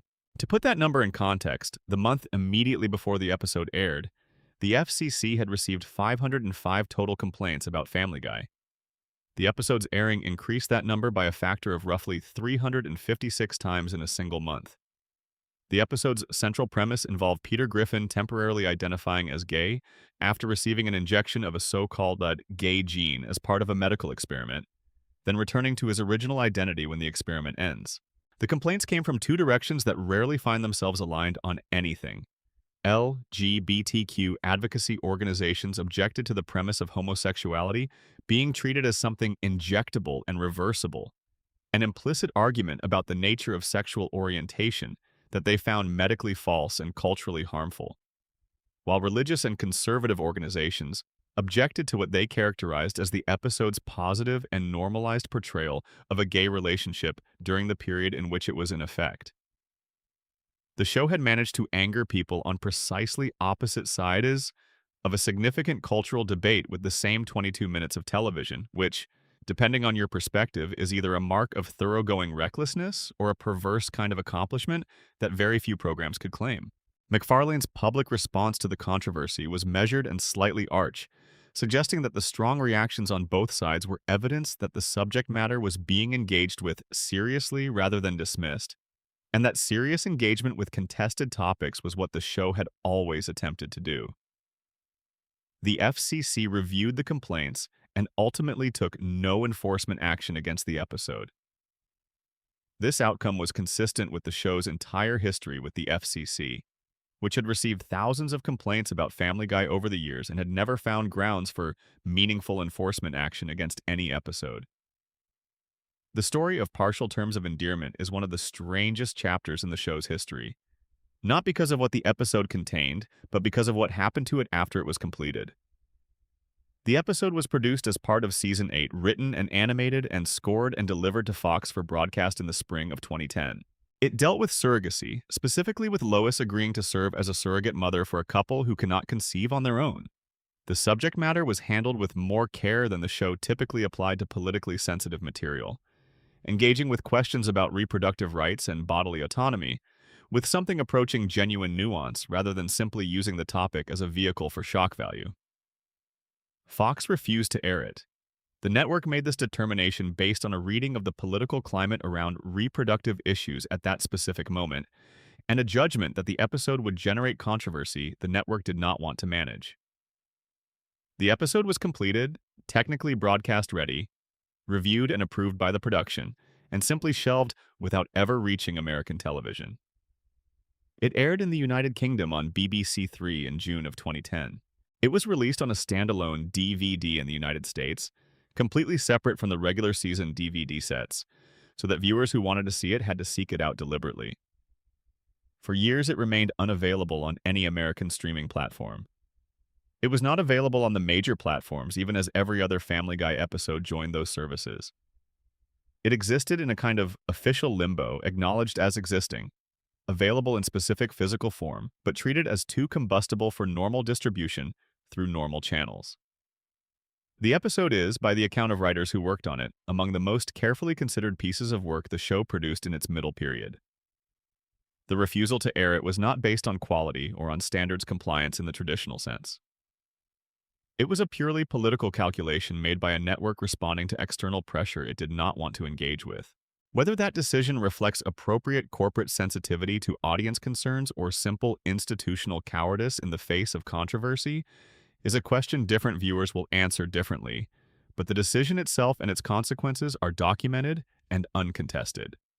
Turban Cowboy aired on March 17, 2013, and would likely have passed into the general mass of moderately controversial Family Guy episodes without permanent distinction if not for an event that occurred almost exactly 1 month later.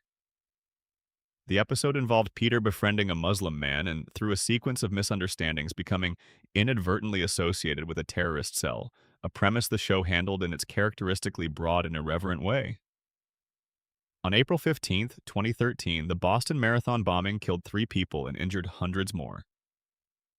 2 brothers had detonated pressure cooker bombs near the finish line of the race in downtown Boston. Within hours of the bombing, a manipulated video clip began circulating across online platforms.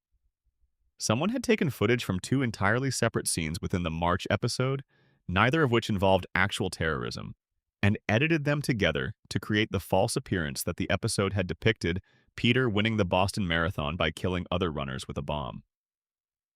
The fake clip spread with the particular speed of outrage-generating content, was promoted prominently by Alex Jones, and was treated by many people who encountered it as genuine evidence that Family Guy had somehow referenced or predicted the attack in advance. The clip was entirely fabricated.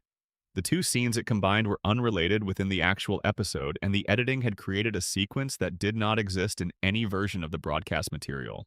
Fox and Hulu both immediately pulled the episode from all platforms, responding to the circulation of the fake clip rather than to any actual content of the real episode. McFarlane posted publicly that he found the manipulated edits as tasteless as they were fabricated, and expressed direct grief about the actual events in Boston. The incident illustrated something specific and troubling about the media environment that was developing in 2013 and has only become more pronounced since. The ease with which manipulated video can be produced and distributed at scale, and the speed with which institutional responses to that manipulated content can outrun any verification of whether the content is real. The episode When You Wish Upon a Weinstein, produced in 2003, had its own complicated relationship with broadcast that preceded the show's revival.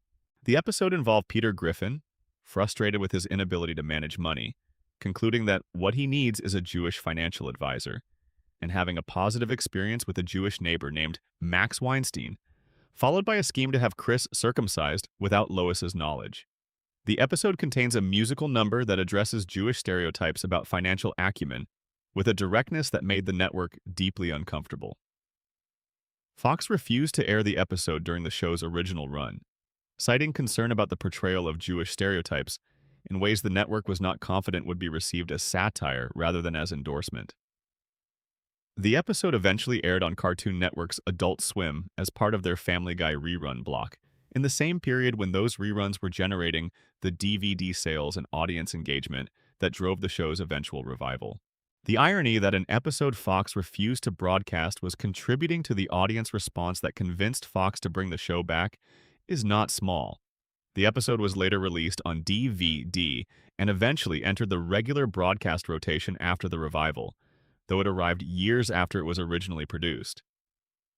The Venezuela situation received less American media coverage than the domestic controversies, but illustrates that the show's capacity for generating official governmental displeasure was not limited to the United States.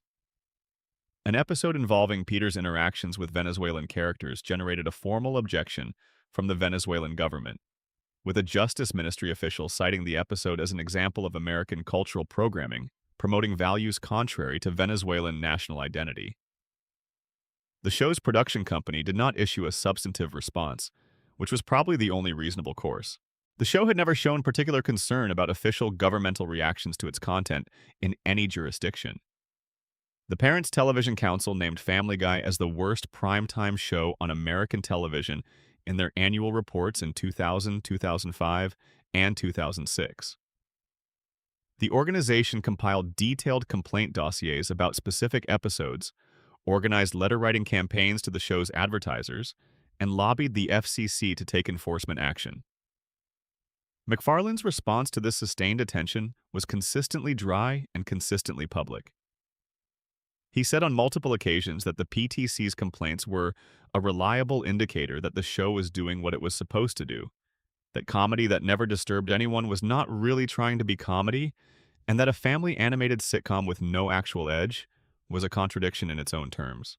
He was not wrong about this, and the PTC's inability to produce any lasting commercial or regulatory consequence for the show across more than a decade of campaigning against it suggests that the organization's influence was consistently more limited than its public presence implied. The show also generated genuine internal controversy at Fox across its history, particularly around the question of how far McFarlane's creative autonomy extended and where network oversight was legitimate. Fox standards and practices reviewers were present throughout the production process, identifying content that would require modification for broadcast. The show's writing staff developed, across the years, an approach to this relationship that involved writing material that was somewhat more extreme than they intended to broadcast, creating negotiating room to preserve what they actually wanted. The standards reviews became a kind of iterative creative dialogue, in which both sides understood the rules and worked within them strategically, each knowing the other's constraints and acting accordingly. This dynamic produced something interesting and largely invisible to the audience.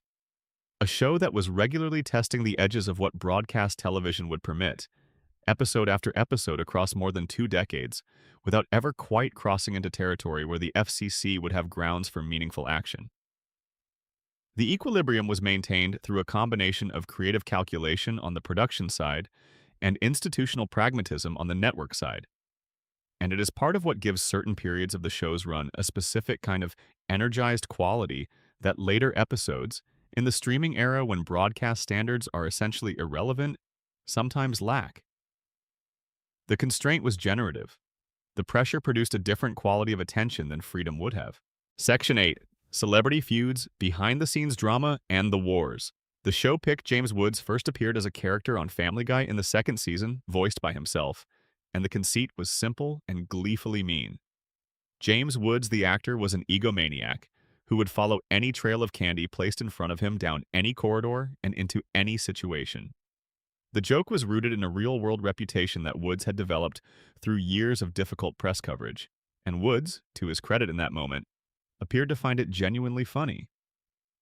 He voiced the character himself, which required him to commit fully to the joke being made at his expense, and his performance was energetic and self-aware in ways that made the character funnier than it would have been with a sound-alike. The candy trap became one of the show's most frequently quoted runner gags across the seasons, the kind of bit that gets repeated in conversation because its internal logic is so perfectly constructed that it generates a laugh even in description. Woods appeared across multiple subsequent episodes, always voicing himself, always with the same satirical edge maintained with his apparent blessing. The character was used for increasingly elaborate storylines, including one in which the real James Woods attempts to steal Peter's entire life and replace him within the Griffin family. The collaborative joke seemed to be working for both parties across a considerable stretch of the show's middle period. Then the collaboration ended, and it ended in a way that was never fully explained publicly. Woods and MacFarlane had publicly divergent political views that became increasingly visible around 2016, with Woods becoming an increasingly vocal conservative presence on social media, and MacFarlane occupying the opposing end of the political spectrum with equal visibility.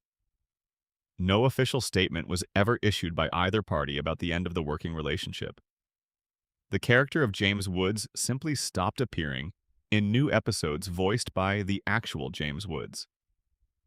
The school, James Woods Regional High School, remained in the show's geography, a lingering monument to a collaboration that had ended in silence.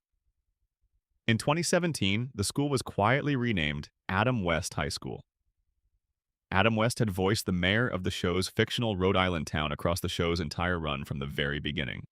A performance of magnificent comic pomposity that had become one of the show's great recurring pleasures.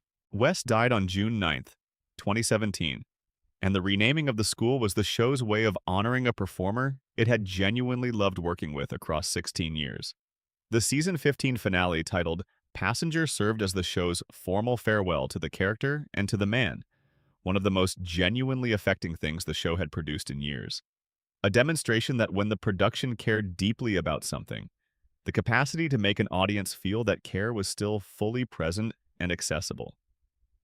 The South Park relationship deserves extended discussion because it is one of the most openly contentious feuds in American animated television history, and it played out in the most public possible way. On both shows simultaneously in front of millions of viewers who watched each program regularly and understood exactly what was happening. In 2006, South Park aired a two-part episode titled Cartoon Wars that was, from its opening minutes, unmistakably targeting Family Guy.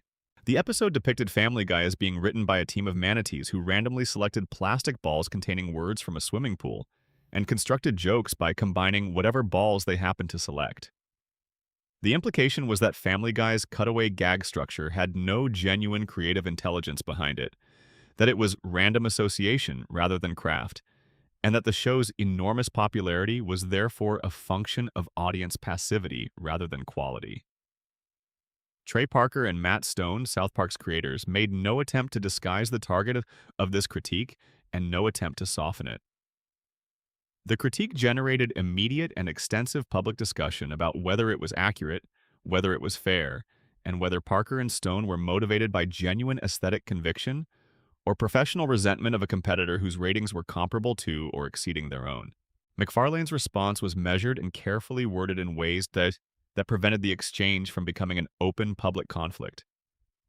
He said that he found the critique interesting, that he did not entirely disagree with some of it, that the cutaway structure was something the show had discussed internally in similar terms, and that he thought the conversation about what made comedy work was worth having, even when it was uncomfortable. This response, which refused to fight the critique directly and partially validated it, was either a sign of remarkable genuine self-awareness or a very sophisticated piece of public relations management. Very likely, it was both. What the exchange clarified for a wide audience was something that the show's most devoted fans and critics had been discussing for years. The question of whether the cutaway gag format was a genuine comedic innovation or a structural shortcut that relieved the writers of certain obligations.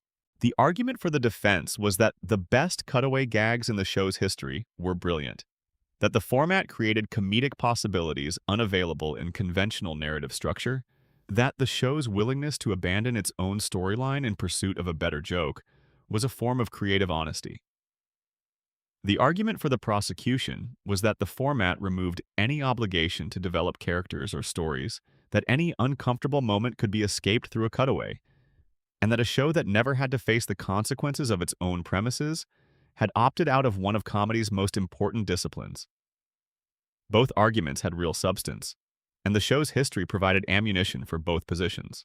Parker and Stone have also been reported to have received congratulatory phone calls from writers on The Simpsons and King of the Hill after the Cartoon Wars episodes aired, which suggests that the critique resonated within the professional animation community in ways that went beyond the two shows directly involved in the exchange. Rush Limbaugh appeared on Family Guy in 2009 in an episode that posed the question of how a thoroughgoing conservative media personality and the show's liberal creative identity could occupy the same comedic space. The answer turned out to be awkwardly, but genuinely. Limbaugh voiced himself. The episode did not treat him kindly, but it treated him as a real person with the real convictions, rather than as a simple caricature, and his willingness to participate suggested a degree of self-awareness about his public image that surprised many viewers who had expected him to refuse. He appeared in subsequent episodes as well, maintaining the working relationship past the initial experiment. The Simpsons crossover of 2014, titled The Simpsons Guy, was the most anticipated animated television event in years when it was first announced. The two shows had coexisted on Fox's Sunday night animation block for 15 years without ever sharing characters, and the crossover brought all the loaded history of their relationship into explicit view. The Simpsons had premiered a decade before Family Guy and had spent much of its institutional history either being credited with inspiring Family Guy or being openly criticized by Family Guy for what the newer show characterized as creative decline. The relationship between the two shows was layered in ways that made the crossover feel like it was carrying enormous amounts of context along with whatever story it was telling. The episode sent the Griffins to Springfield and let the two families interact directly. The crossover gags were plentiful and well executed. The episode ran over an hour, double the normal length of either show, and used the extra time to develop genuine comedic interactions between characters who had never shared a scene before. The final act involved a protracted fight between Peter Griffin and Homer Simpson, which escalated in obvious tribute to the giant chicken battles in Family Guy's own history. Critical reception was warm, and some critics noted that it was one of the better episodes Family Guy had produced in several seasons, which said something about both shows, that with sufficient motivation and sufficient care, the quality was still accessible. It had not been lost. It was simply not being applied consistently. Carrie Fisher voiced Peter's boss Angela across multiple seasons of the show, and her death in December of 2016 generated a tribute episode in season 15 that was handled with sincere feeling.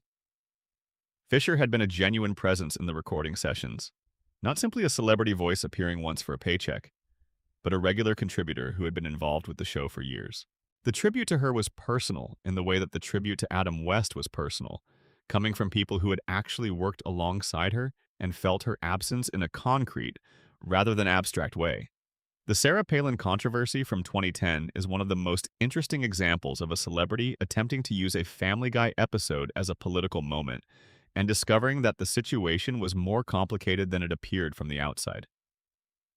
The controversy involved an episode that included a character with Down syndrome who, when asked what her parents did for a living, responded that her mother was the former governor of Alaska.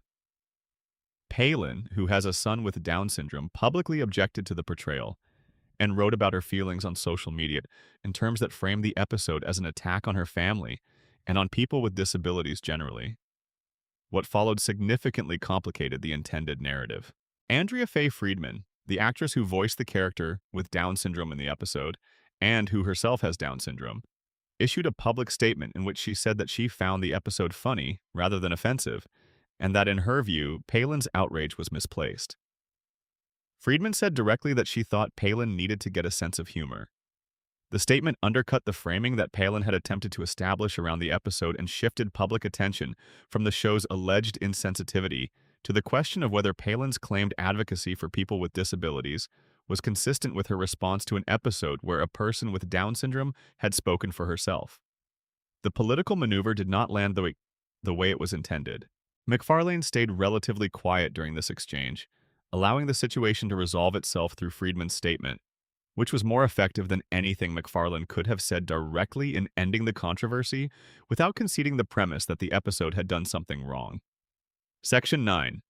Deaths, Resurrections, Never Aired Episodes, and the Stories That Got Buried. The story of Brian Griffin's death and resurrection has been told many times in the years since 2013. but the full version contains layers that the compressed summary loses, and the full version is worth taking the time to hear properly. The decision to kill Brian was not made casually, and the accounts from people who were present suggest it was not made primarily as a rating stunt, at least not according to what was said in the room when the decision was made.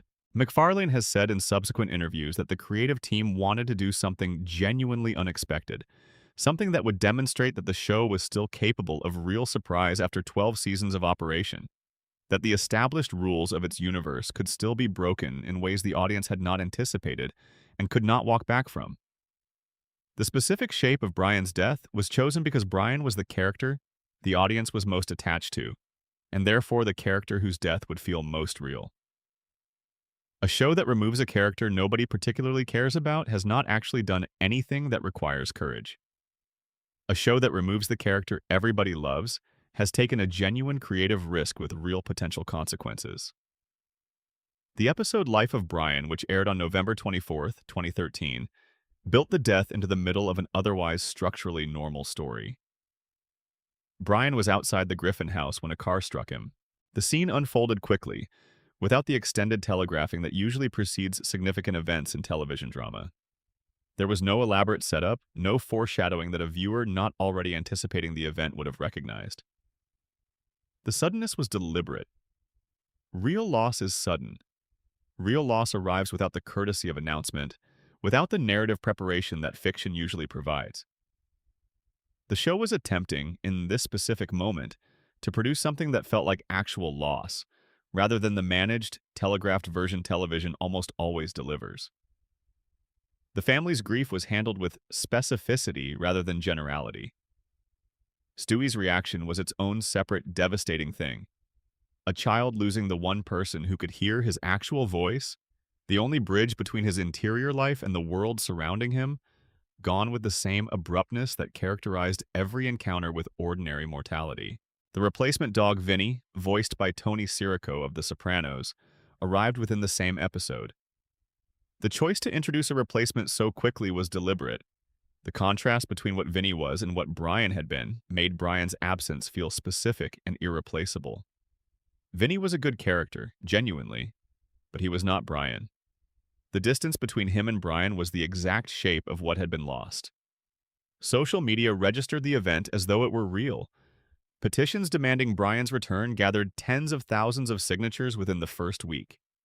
Major news organizations ran the story of a fictional animated dog's death as a genuine cultural event. People who had not watched the show in years were posting about it. The production team's response to the scale of the public reaction was, by their own account, surprise. MacFarlane said they were all very surprised. That specific word sits at the center of what the whole sequence ultimately means.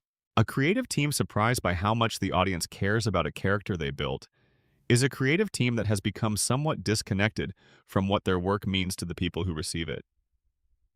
Brian returned on December 15th, 2013, 3 weeks and 1 day after his death. Stewie, using his time machine, traveled back to the moment before Brian was struck and pulled him out of the path of the car. 21 days. That was how long Brian Griffin was dead in real time. In television episode time, he was dead for exactly 1 episode. The time machine was an established element of the show's mythology. The production team had known it existed when they wrote the death. The use of an existing established mechanism to reverse the consequences of a major narrative event means the consequences were never irreversible, which means they were never fully real. The audience knew this on some level even before the reversal happened, and the speed of the reversal confirmed what they had suspected. The dominant interpretation that emerged was that the death had been designed as a November sweeps event, with the resurrection always embedded in the plan, the grief manufactured and temporary from the moment the car hit.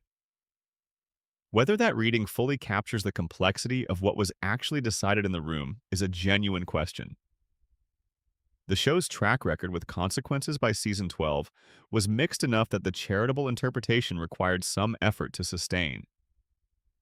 That the reaction still surprised the production team is perhaps the most honest thing about the whole sequence. The Stewie-related DVD content deserves attention as its own category of hidden Family Guy material. The direct-to-DVD release, Stewie Griffin, The Untold Story. in 2005 served multiple functions simultaneously. It was a feature-length piece of Stewie content released during the period between the show's cancellation and its revival, when the Adult Swim reruns and DVD sales were rebuilding the audience that would eventually bring the show back. It gave the production something to offer that audience, a longer-form engagement with the character they were discovering or rediscovering.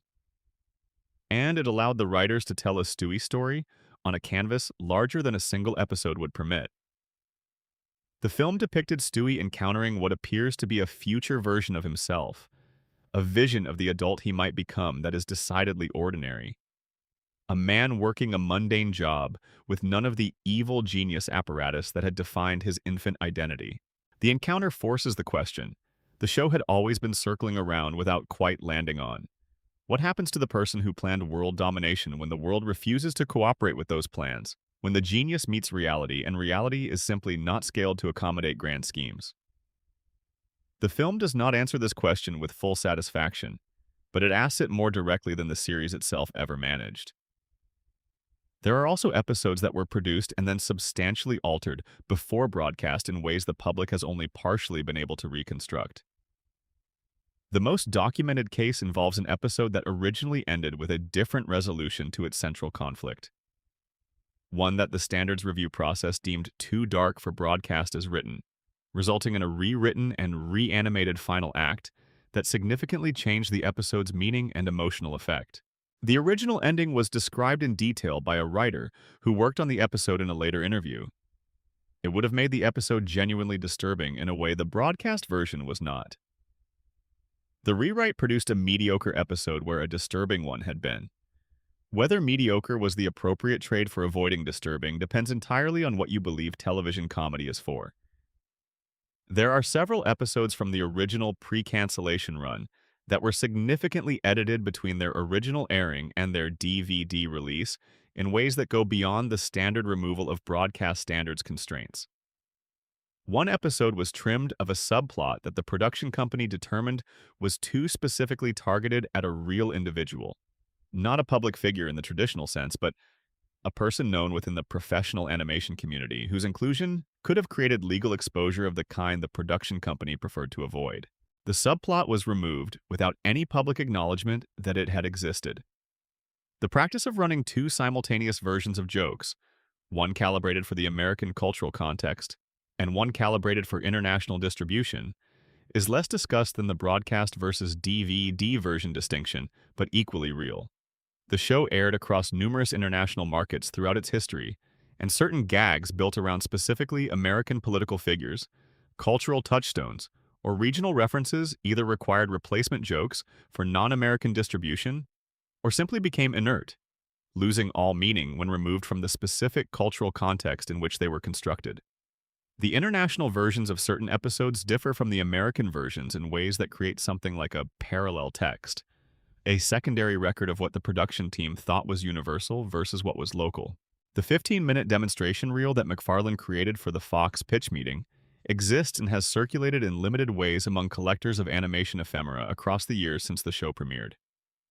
It is not a traditional pilot in the sense of a completed broadcast quality episode. It is a proof of concept that shows the character designs, the voice performances, and the comedic sensibility of the show in an early and rough form. What it demonstrates above all else is how fully developed the central characters were even in their preliminary iteration. Peter, Lois, Meg, Chris, Stewie, and Brian are all recognizable in that reel as the characters they would become. The voices are there, the dynamics are there, the show that the reel promised is recognizably the show that eventually aired. The gap between what the show attempted and what it aired is always larger than what the audience sees, and in the case of a show that ran for 26 and then more seasons, the inventory of what was left behind, the concepts that were developed and abandoned, the scripts that were written and never produced, the storylines that were outlined and then shelved, is substantial. McFarlane has mentioned across various interviews the existence of episode concepts that were developed past the outline stage and abandoned, written and not produced, animated and pulled from schedules. The complete catalog of what was attempted and not completed would, if it could be assembled, tell a different story about the show than the one told by the episodes that actually aired. the story of roads not taken and possibilities foreclosed by the specific decisions that were made. Section 10. Hidden Easter eggs, secret references, and the jokes you missed every single time. The alphabet blocks spelling red rum in Stewie's bedroom are only the beginning. Family Guy built a consistent practice of embedding secondary joke tracks into the visual texture of its episodes, jokes that existed in the background and foreground of scenes without being called to the audience's attention, available only to viewers watching closely enough to catch them. This practice was most concentrated in the show's early seasons, most systematically documented by the online fan communities that developed alongside the show's DVD release period in the early 2000s, and represents a level of comedic investment in the work that went significantly beyond what the show received commercial credit for. The fictional local newspaper that appeared throughout the early seasons was constructed with particular and deliberate care. The headlines in any given scene were rarely related to the episode's main plot. They were independent jokes, written specifically for the newspaper prop by writers who understood that most viewers would never read them, created purely for the satisfaction of the small percentage who would. Some headlines were absurdist gags of the kind the show specialized in at its best. Nonsensical combinations of real and impossible things that worked as jokes precisely because of their specificity. Others were meta-references to the show itself, headline announcements of fictional events that commented on the episode's themes from an oblique angle. Still others were topical references to real news events, dated in ways that allow them to function now as a kind of archaeological record of when specific scenes were written. The license plates in the show deserve attention as their own subcategory of hidden material. Several characters' vehicles carried plate numbers that, when read carefully, functioned as coded messages or jokes. The most frequently cited involves Peter's car, which, across various episodes, bore plates that, when decoded using a specific interpretive framework that the show never stated or suggested, revealed jokes about specific cultural figures that would be invisible to anyone not already approaching the prop with deliberate scrutiny. These are jokes that were placed in the visual layer, knowing that the vast majority of the audience would never access them. They exist as private communication between the writers and the most attentive viewers, a relationship of mutual appreciation that the show cultivated without ever acknowledging. The Blue Harvest episode, the first of the show's Star Wars parody specials from Season 6, contained a specific category of hidden Easter egg entirely separate from the Star Wars references that made up the episode's primary content. In the background of certain scenes set within the fictional cantina environment that the episode recreated, characters from other animated television programs appeared as patrons seated at tables in the background. Roger from American Dad, the alien character from McFarlane's second Fox animated show, appears in the background of one scene, a direct crossover between the two shows that the episode made no effort to acknowledge or draw attention to. Bender from Futurama, the animated comedy that had aired on Fox before being canceled and moved to Cartoon Network, appears in the background of a different scene. Neither appearance is flagged. Neither is commented upon by any character within the episode.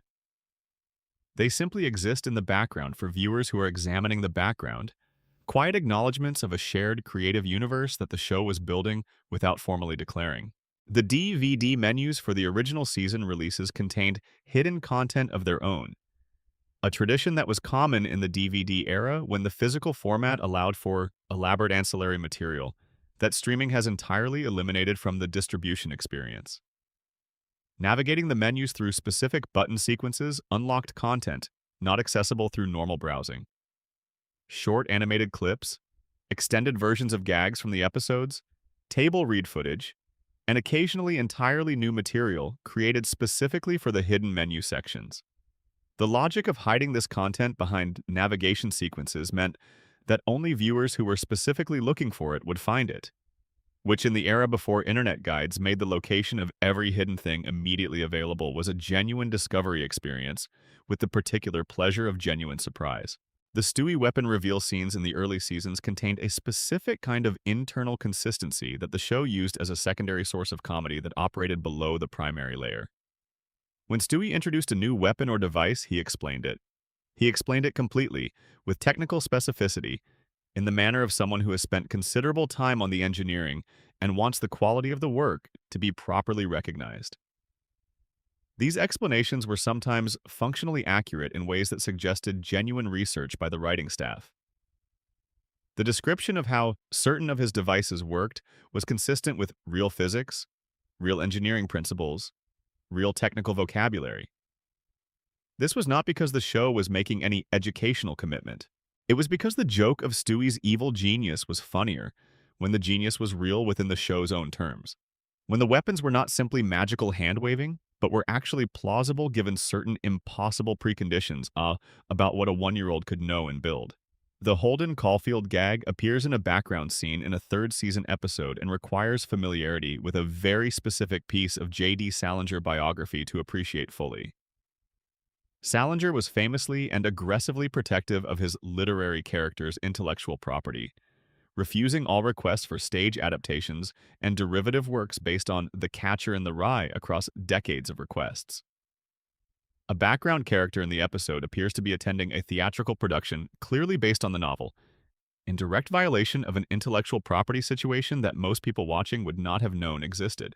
The joke is essentially invisible to anyone who does not already know the specific biographical detail that makes it funny, which is to say it is essentially invisible to almost everyone who has ever watched the episode, and it is funny precisely because of that near-total invisibility. There is a category of Easter egg in the show's history that involves the episode titles themselves, beginning around Season 9. Titles that appeared to be simple descriptions of the episode's plot would, when the episode was finished and its full content was known, reveal secondary meanings that commented on the episode's themes or undermined its apparent premise in a way the straightforward reading had not suggested. This practice was never announced or acknowledged by the production team. It simply existed for viewers who were paying attention to the title cards and then thinking about them again after the episode was over. The musical references that composer Walter Murphy embedded in the show's score constitute a hidden layer of content that operates almost entirely below the conscious processing of most viewers. Murphy has extensive knowledge of film music history, and the score he created for Family Guy contains deliberate quotations from and references to other musical works. From classic film scores to jazz standards to specific pieces of orchestral music, placed precisely in scenes whose content creates a comedic or ironic relationship with the referenced work. The joke exists in the relationship between what the audience sees and what the score is secretly telling them about what they're seeing. Almost no one catches these references in real time. They exist as a form of communication between the composer and the most musically literate members of the audience, a conversation happening in a frequency most people cannot quite tune to. The references to real production company personnel embedded in the character design across the show's run are a category of Easter egg that requires specific insider knowledge to fully appreciate. Character designers working on the show have discussed in interviews the practice of using staff members as visual models for background characters, secondary characters, and one-off characters who appear in single scenes.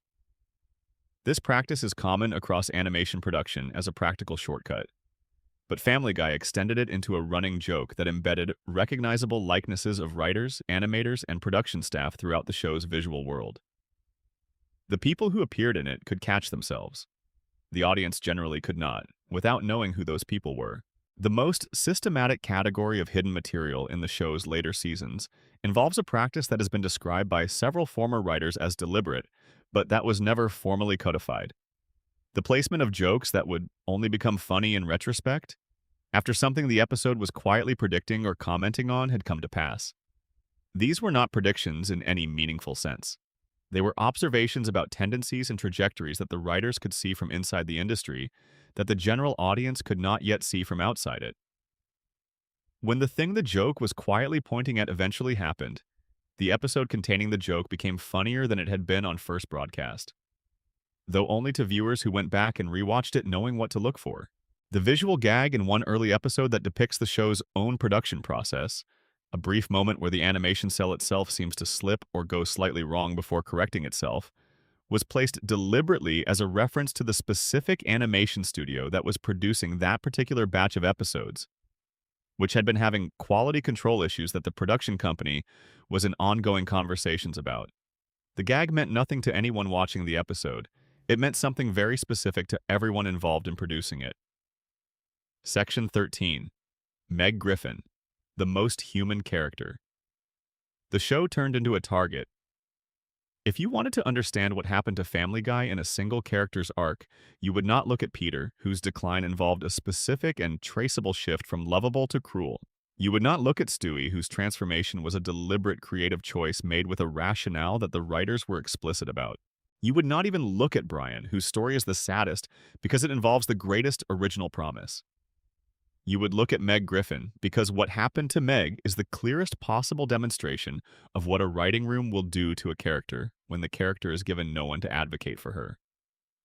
Meg Griffin in Season 1 was voiced by Lacey Chabert, who left after the first season.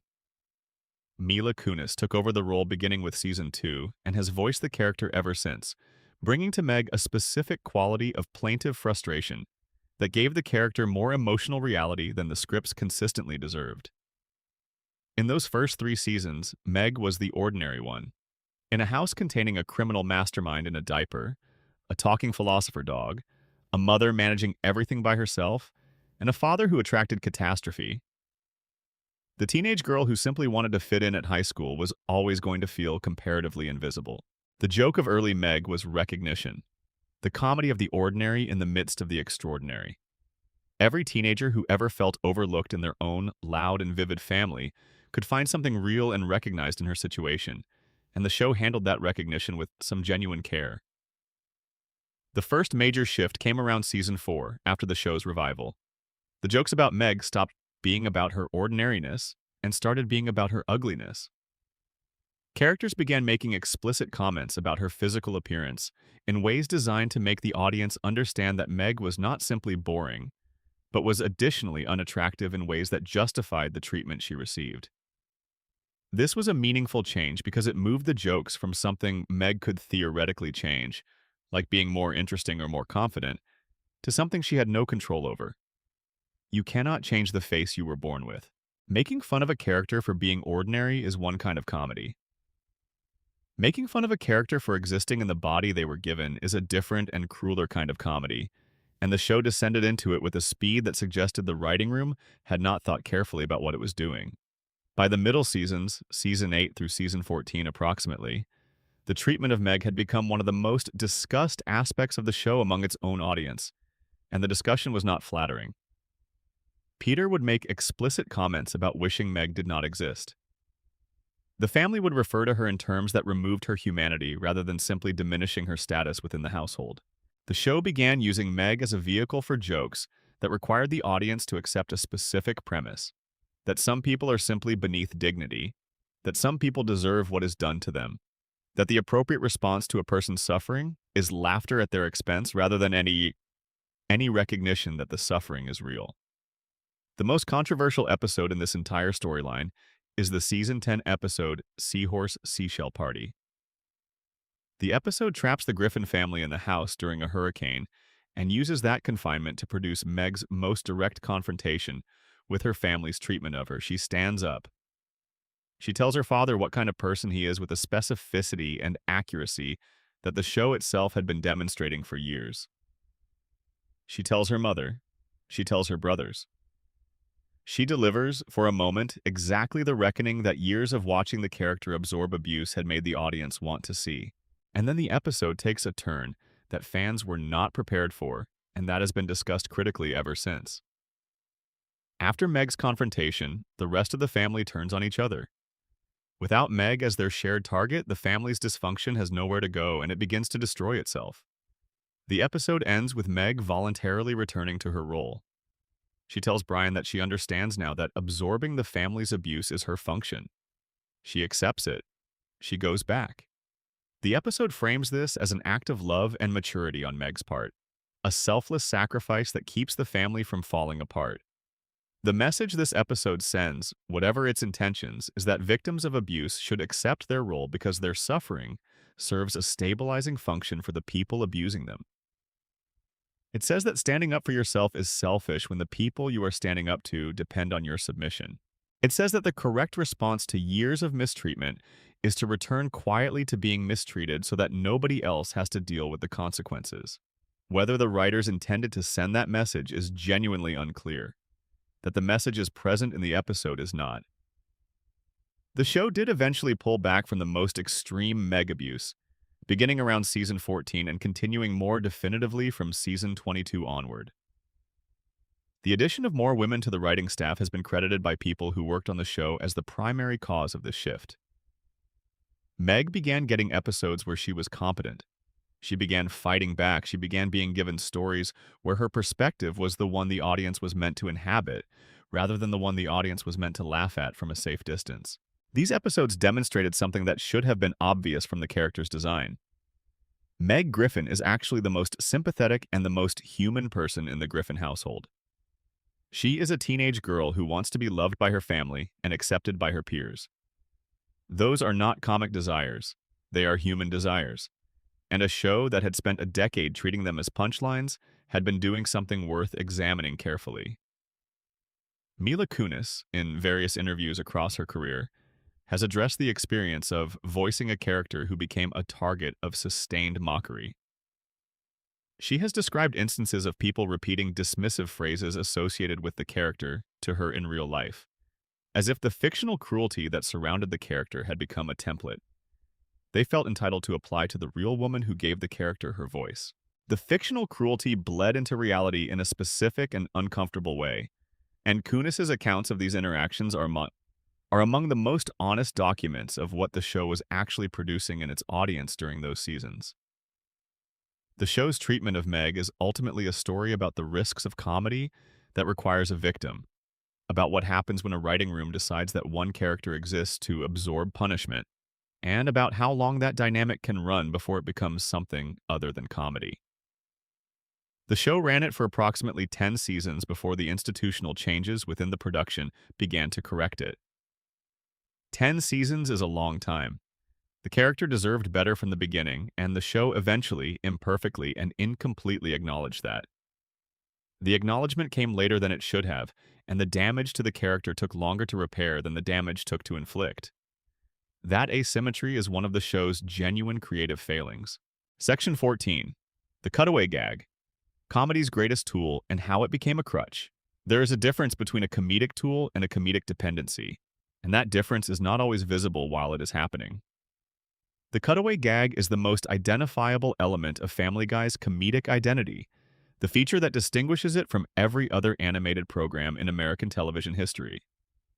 It is the thing people mean when they say Family Guy, even to people who have never watched it. It is the thing that South Park made an entire two-part episode about. It is the thing that the show itself eventually started making jokes about, which is usually a sign that a problem has become impossible to ignore. The cutaway gag works, in its simplest form, like this. A character says something that functions as a setup line, typically a comparison or a memory or a declaration, and the show immediately cuts away from the scene to a brief visual illustration of that statement. The illustration plays out. The show cuts back. The story continues as though the interruption never happened. This format can deliver a joke in 10 seconds. It can deliver a longer comedic set piece in 60. It requires almost no relationship to the story being told. It can arrive from anywhere and depart without consequences. In the right hands, deployed at the right moment, it is one of the sharpest tools available to a comedy writer. In the early seasons, the cutaways were disciplined. They were short. They were specific. They added to scenes rather than replacing them. A first or second season episode could have its cutaways removed entirely and still function as a complete and funny piece of television, because the story was doing its own work and the cutaways were bonuses on top of the primary content. The ratio of story to cutaway was a healthy one. The cutaways enhanced the show. They did not constitute it. What happened between the original run and the revival is partly explained by the change in writing staff and partly explained by the changing media environment. YouTube launched in 2005, the same year Family Guy returned with new episodes. The relationship between those two developments is not coincidental. A cutaway gag is a self-contained unit of comedy that exists completely on its own, outside the context of the episode it appears in. You can clip it, upload it, share it, watch it on a loop. It makes sense in isolation in a way that a character-driven scene within a story never quite does. As the internet clip culture developed in the years between 2005 and 2010, Family Guy's cutaway gags became some of the most shared video content on the early internet. Clips from the show circulated virally in ways that reinforced the value of producing more of them. longer ones, more elaborate ones specifically designed to be shareable rather than to serve the story in which they appeared. The result was a feedback loop between the show's internal production culture and the external incentives created by the emerging clip economy. The cutaways got longer, they got more elaborate. They started to feel less like enhancements to scenes and more like the actual content, with the scenes between them serving as minimal connective tissue. By season 8 or 9, an episode of Family Guy could be reasonably described as a collection of self-contained comedic sketches loosely organized around a thin story, rather than as a story with comedic digressions. The balance had inverted. The Conway Twitty gag is the most discussed example of cutaway excess in the show's history, and it deserves the attention it receives as a piece of evidence. The gag involved the show cutting, in full and without irony, to a complete performance by the late country singer Conway Twitty. Not a clip, not a reference.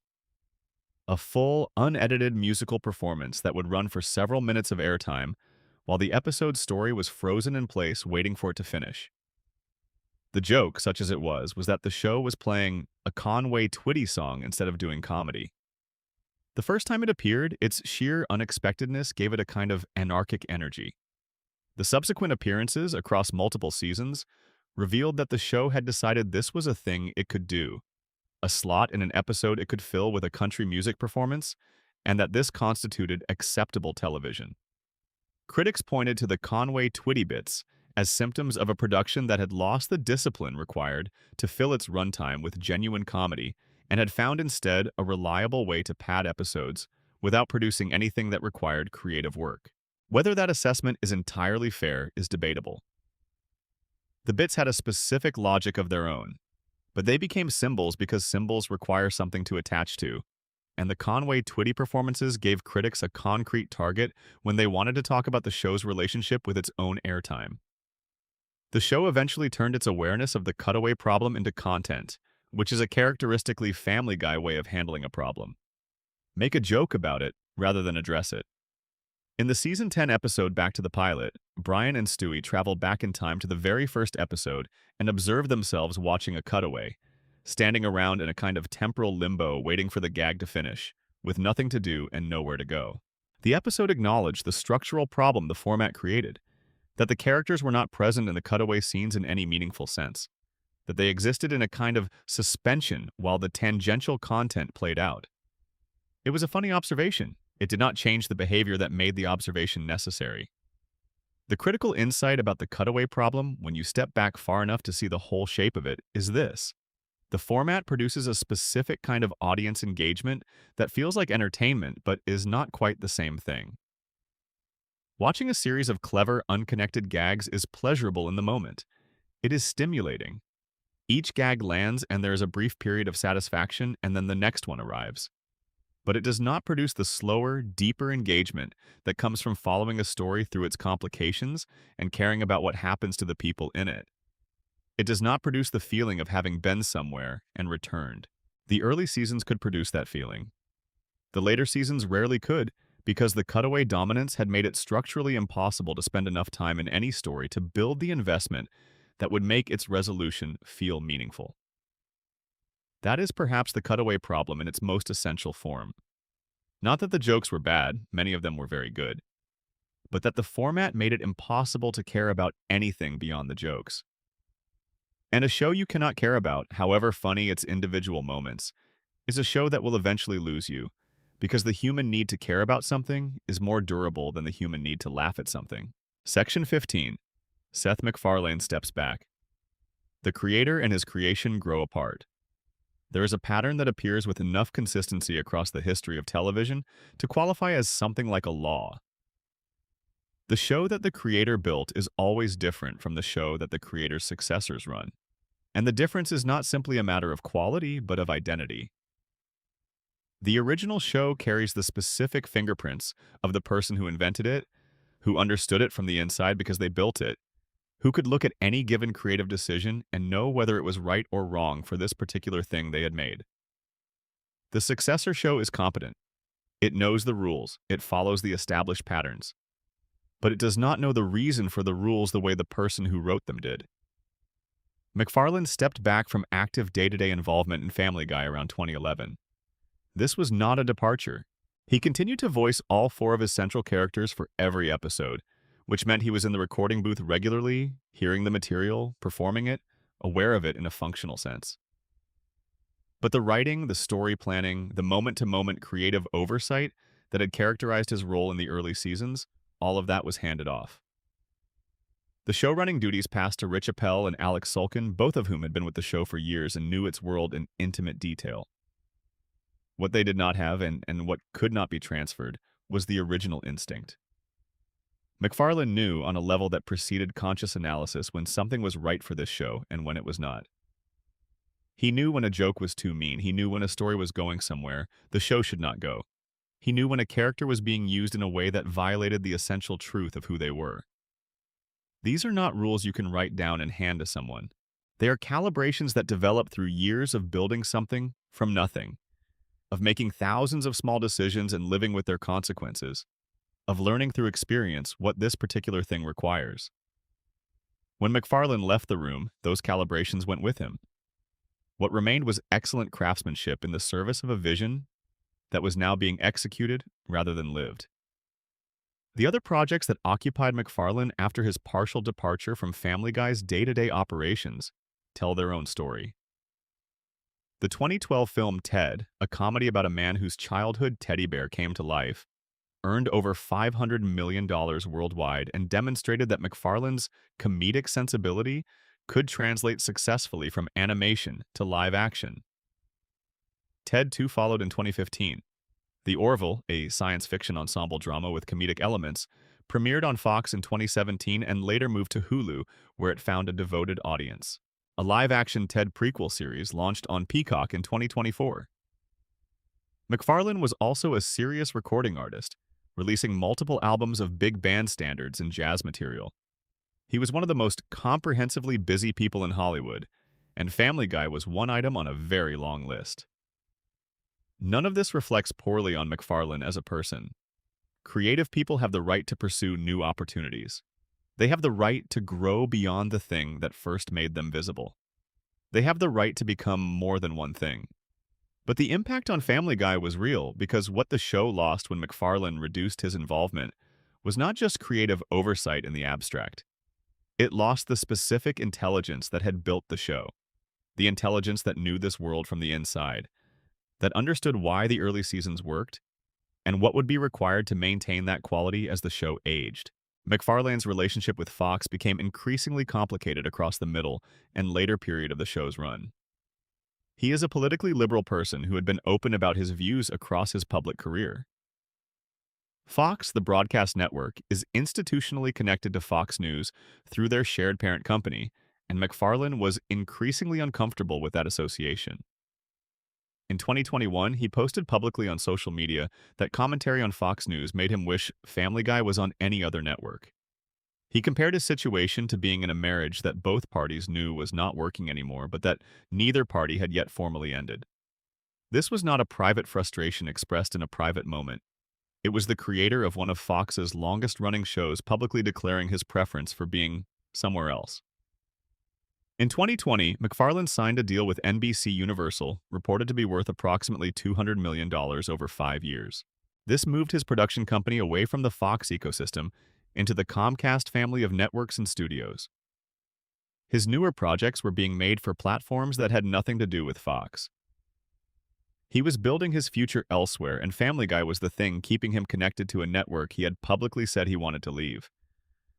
This dynamic created a situation with no clear parallel in television history.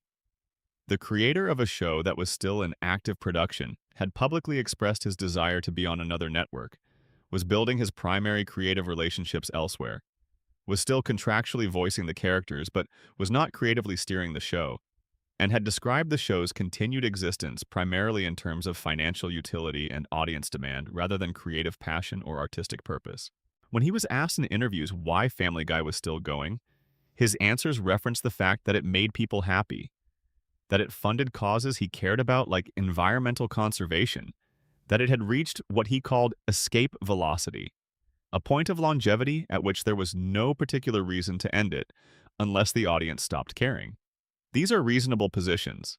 They are simply not the positions of a creator with a burning desire to make more of his creation. The Family Guy that airs in 2025 is a show being made by people who care about making good television within a specific framework that was established a quarter century ago. They are professional. They are skilled. They have kept the show functional across conditions that would have ended most programs. But the fingerprints in the work belong to a version of the production that existed when someone who understood the show from the inside was steering it. And the absence of those fingerprints in the later seasons is something that the most attentive viewers can feel even when they cannot precisely name it. Section 16. The Rating Story. How the numbers tell the truest version of the tale. You can disagree with a critic. You can discount a fan's negative opinion as nostalgia for something that was never quite as good as they remember. You can argue that the show is still funny, that it was always intended to be disposable entertainment, that the standards being applied to it are unfair or inconsistent, or rooted in preferences that have nothing to do with what the show was trying to do. All of these arguments are available, and some of them have genuine merit. But there is one thing you cannot argue with, and that is the numbers, because the numbers represent the aggregate judgment of millions of people who watched the show and then, over time, stopped watching it. The first season of Family Guy averaged 12.8 million households. This was after the initial Super Bowl boost had dissipated, after the show had settled into its regular Sunday night time slot and was drawing its natural audience rather than the captive audience of post-game football viewers. 12.8 million households is a real number. It means that the show had found a substantial and genuine audience in its first year of existence. Season 4, the revival, averaged approximately 7.9 million viewers. This was the post-cancellation return, riding a wave of genuine fan enthusiasm generated by 3 years of Adult Swim reruns and DVD sales. The number was lower than the first season, but the circumstances were different. The show was coming back from the dead. 7.9 million enthusiastic viewers who had sought the show out was a different and in some ways more meaningful number than 12.8 million viewers who had stayed tuned after the Super Bowl. The decline from Season 4 onward was gradual enough to be explained away season by season. Season 8 averaged approximately 5.1 million viewers. Season 13 averaged 5.86 million. The show held in the 5 to 6 million range through the middle of its run. These were declining numbers, but they were declining gradually against the backdrop of a fragmenting television audience, and the decline could be attributed to industry forces rather than specifically to the show's quality. Then the decline steepened. Season 20 averaged 1.31 million viewers with a 0.45 rating in the key adult demographic. Season 23 averaged 723,000 viewers with a rating of 0.19. The show that had premiered to 22 million viewers and had averaged nearly 8 million in its revival season was now reaching an audience that represented roughly 3% of its original peak numbers in live broadcast. The network's response was visible. Family Guy was moved from Sunday nights, its home for most of its existence, to Wednesday nights in 2023. Wednesday is not prime real estate for a show that built its identity as part of the Sunday animation lineup. The move was, by the conventions of network television, a signal of reduced institutional investment in the show's primacy.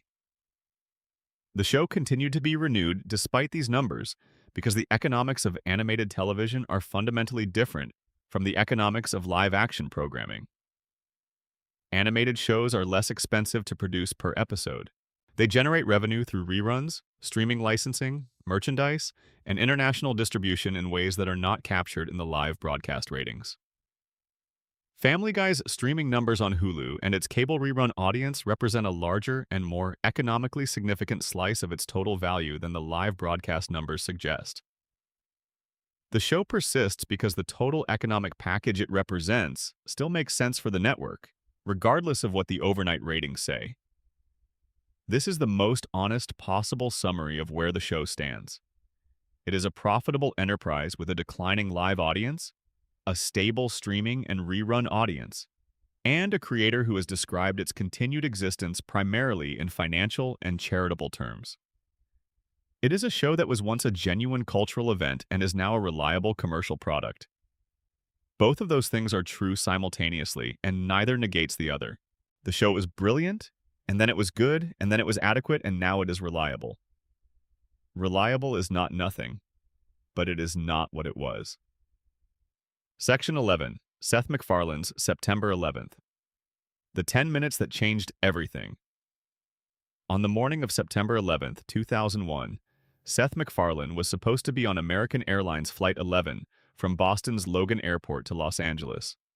He was not on the plane. He was not on the plane because of two separate failures of ordinary human systems, one mechanical and one biological, both of which had to occur in sequence and in combination to keep him alive. The first was a mistake made by his travel agent. The second was a hangover. The travel agent had given him incorrect departure time information, providing a time of 8:15 in the morning for a flight that was scheduled to depart at 7:45. By the time MacFarlane arrived at Logan Airport on the morning of September 11th, the boarding process for Flight 11 was in its final minutes.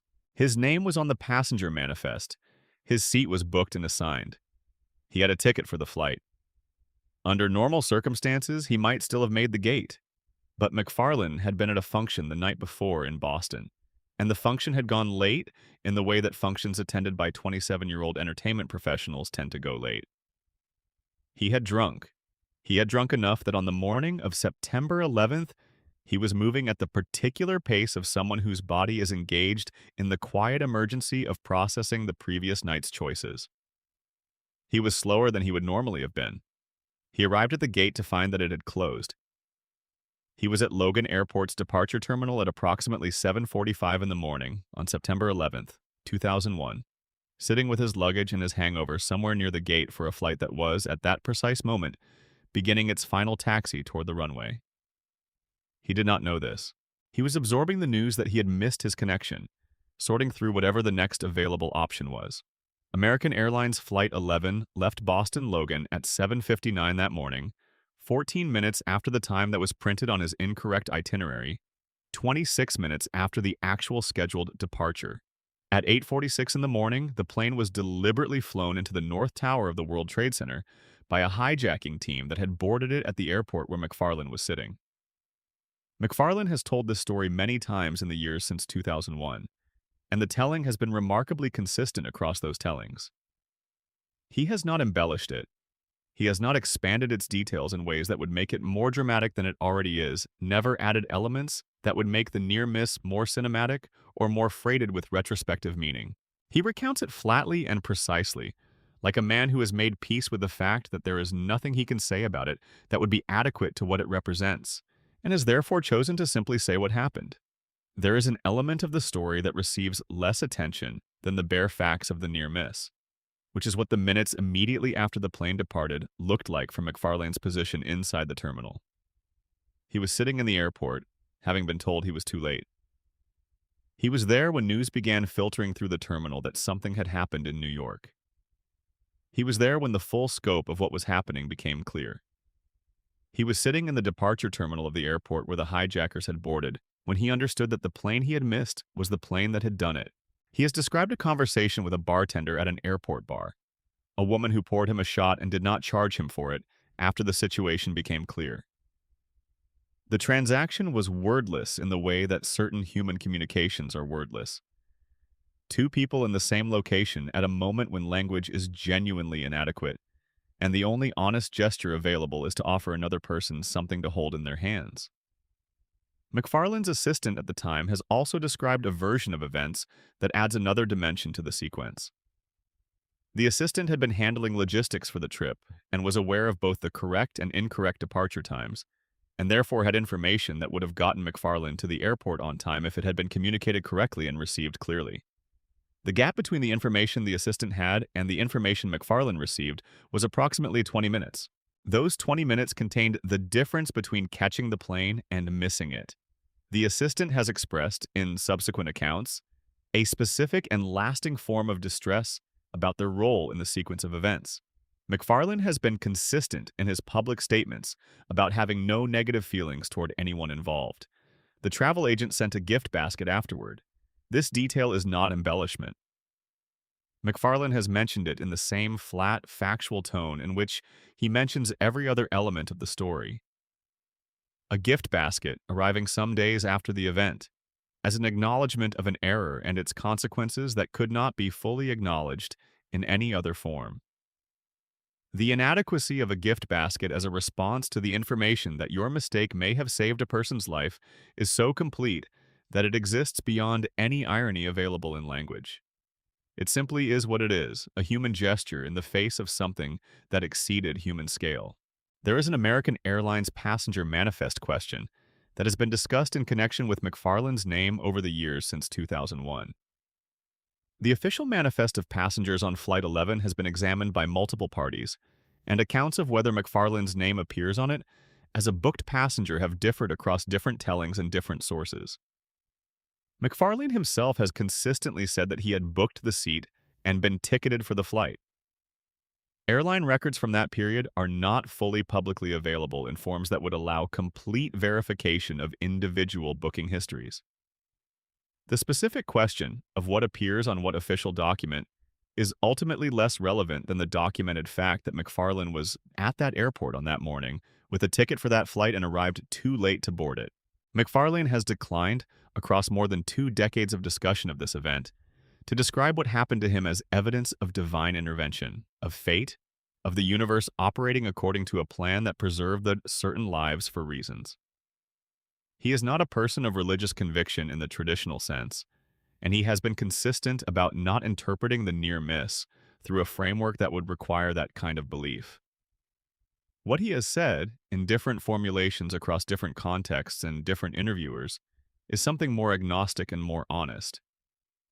That what happened was random, that 2 random failures aligned in a way that produced a random result, and that the random result happened to be his survival, and that this is not a story about anything except what it is. His life was saved by a wrong time and a hangover. That is the complete explanation. He does not appear to find that unsatisfying as an answer. The philosophical implications of this position are worth sitting with. To refuse to find meaning in a near miss of that kind is, in its own way, a form of courage, because the pressure to find meaning in such an event is enormous, and the comfort of finding meaning is genuine. The story of a life saved by invisible forces or by divine protection is a more bearable story than the story of a life saved by a scheduling error and a headache. McFarlane has chosen the absence of the more bearable story over the comfort of believing it. That choice, made and maintained across more than 20 years, says something about the man. What the event did to Family Guy is not directly documented in any single source, but the proximity in time is impossible not to notice. The show was canceled for the second time in the summer of 2002, approximately 1 year after September 11, 2001. The man who might have been on Flight 11 spent the following 2 years watching the show he had created disappear from television, and then watching it come back, and then rebuilding the thing from the ground up. The relationship between a near-death experience and the creative decisions made in the years immediately following it is not something that can be fully mapped from outside, but the show that returned in 2005 was, in certain ways, more ambitious than the show that had been canceled in 2002, more willing to take genuine creative risks, more interested in what the characters were actually capable of at the outer edges of their potential. Whether this was a direct effect of September 11th on one man's relationship to his own creative mortality, or simply the natural development of a creator getting older and more confident in his material, it is a connection that suggests itself whenever you look at the 2 eras of the show together. The other people who were supposed to be on Flight 11 that morning and were not, the small group who, through various versions of circumstance and accident, were booked on that flight, and for one reason or another did not board it, are a part of the historical record of what happened that morning. Their situations are their own, and are not McFarlane's story to tell. But the existence of that broader category is worth acknowledging, because it means that the story of the wrong departure time and the hangover is one instance of a type of story that was experienced in different forms by a small number of people on that specific morning at that specific airport. The simplest version of what happened on the morning of September 11th, 2001 is this. The youngest executive producer in network television history arrived at Boston Logan Airport too late to board the flight that killed everyone on it and was used to destroy the North Tower of the World Trade Center. He had been given the wrong time and he had been slowed down by the previous night. He sat at the gate. He absorbed the news. A bartender poured him a shot and did not charge him for it. He eventually went home and went back to work. He is still going back to work. The show he rebuilt from nothing is approaching its 30th year on American television. The most honest accounting of what happened that morning is also the most mundane. A man is alive because his travel agent made a mistake and he had a headache. Everything that followed from that specific morning, everything that followed from his continued presence in the world, all of it traces back to a scheduling error and a party that went too late.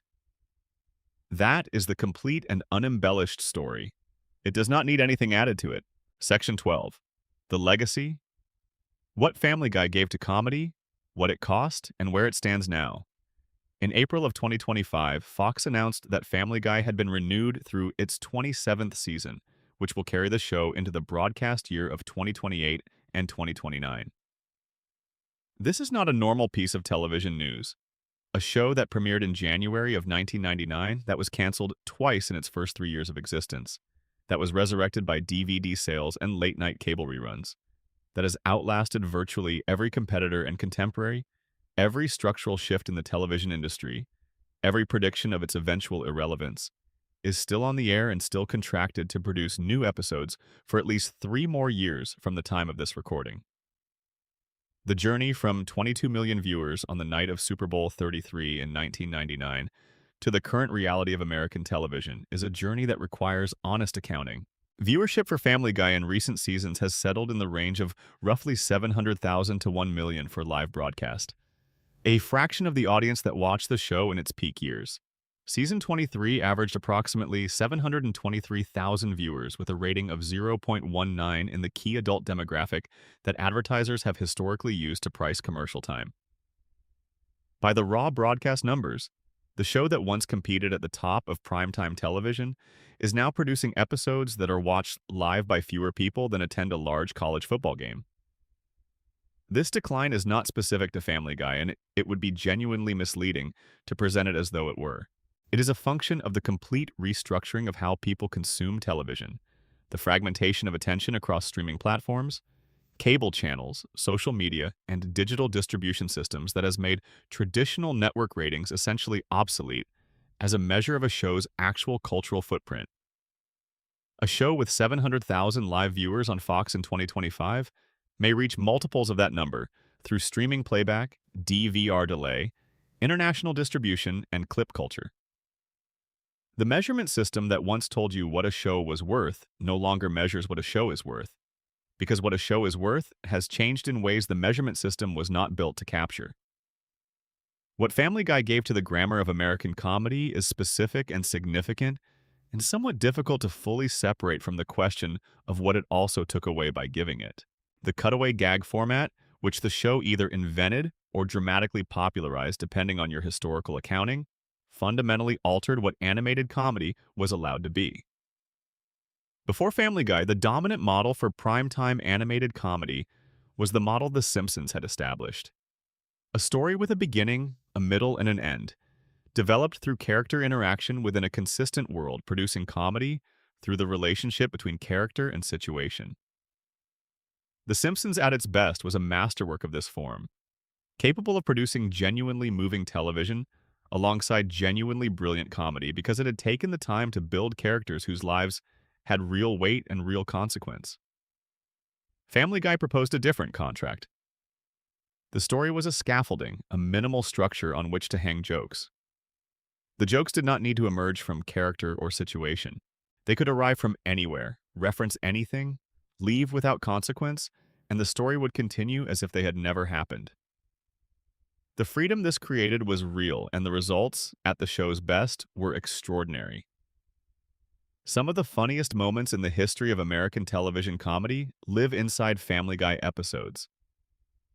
The show produced comedy of genuine brilliance, comedy that required real intelligence and real craft to construct, comedy that no other show was doing in quite the same way at the same time. What the format took away was consequence, and consequence is what produces feeling. A story without consequence cannot generate genuine emotion, because genuine emotion depends on things mattering, on the recognition that What happens will persist beyond the moment of its happening. The early Family Guy preserved enough consequence, enough genuine character warmth, enough sense that these people loved each other underneath the chaos, to keep the format from collapsing into pure spectacle. The middle and later Family Guy, having abandoned most of that emotional architecture, had only the comedy left, and comedy without feeling underneath it is a diet of pure sensation. Satisfying in the immediate moment, empty over time. The show's influence on what came after it is pervasive and difficult to fully account for, because so much of what followed absorbed its innovations without crediting them or even being fully aware of them. Every animated comedy that uses cutaway gags is working in territory that Family Guy opened.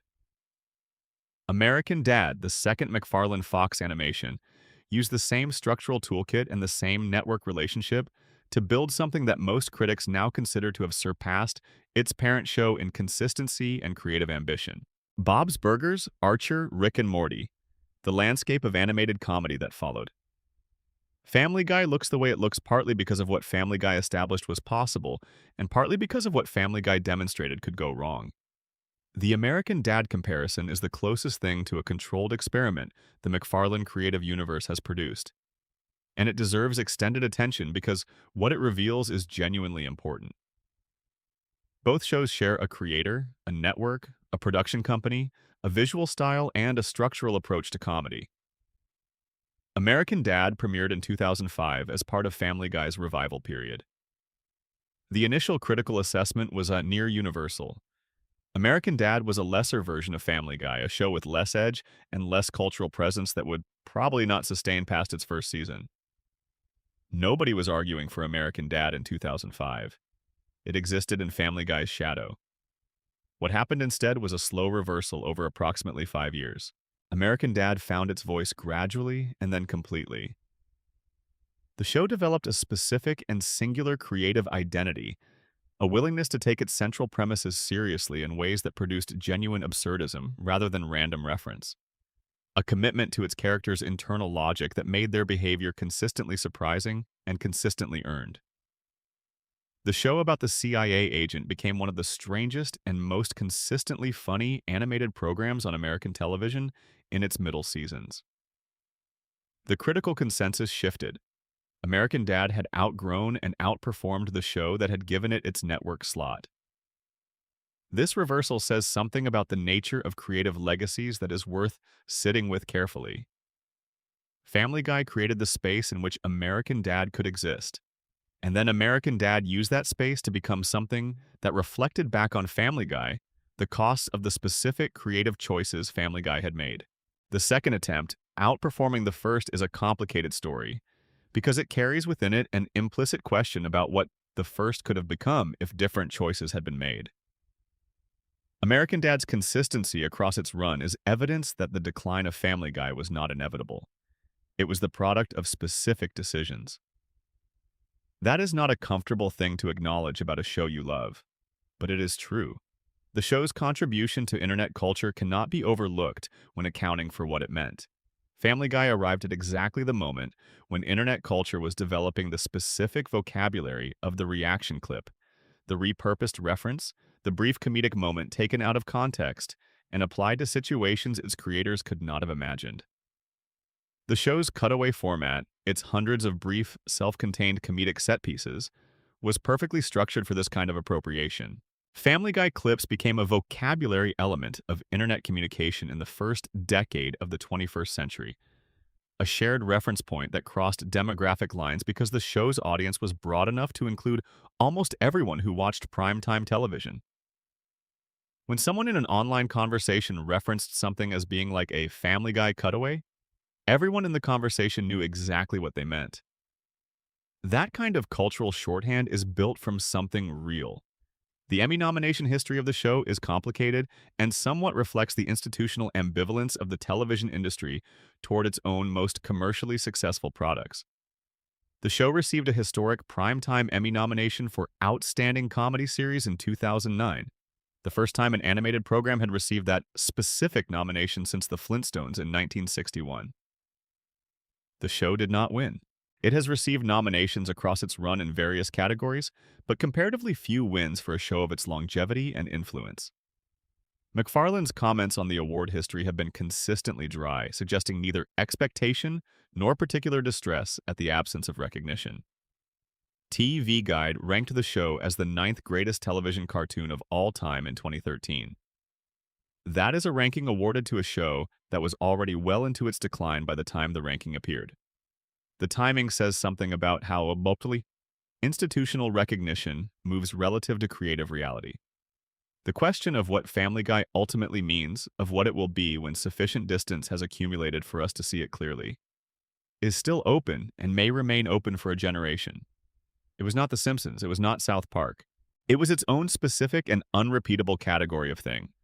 A show that discovered a new form of comedy and deployed that form with genuine brilliance for a period of years, then lived past that brilliance without fully acknowledging that the brilliant period had ended and kept producing. Because the infrastructure of production and the institutional inertia of a successful franchise are more powerful forces than any single person's recognition that the best work is behind them.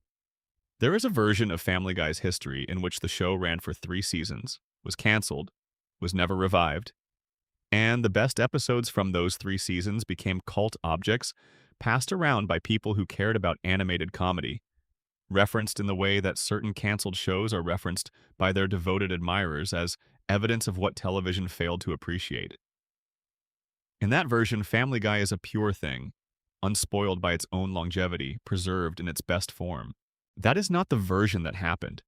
The version that happened is longer and more complicated and ultimately more interesting, because it contains not just the brilliant years, but the years that followed. And the years that followed reveal things about the nature of creative ambition and commercial success, and the relationship between them that the brilliant years alone could not. The show is in its 26th season as of this recording. There are at least 2 more seasons contracted under the deal announced in April of 2025.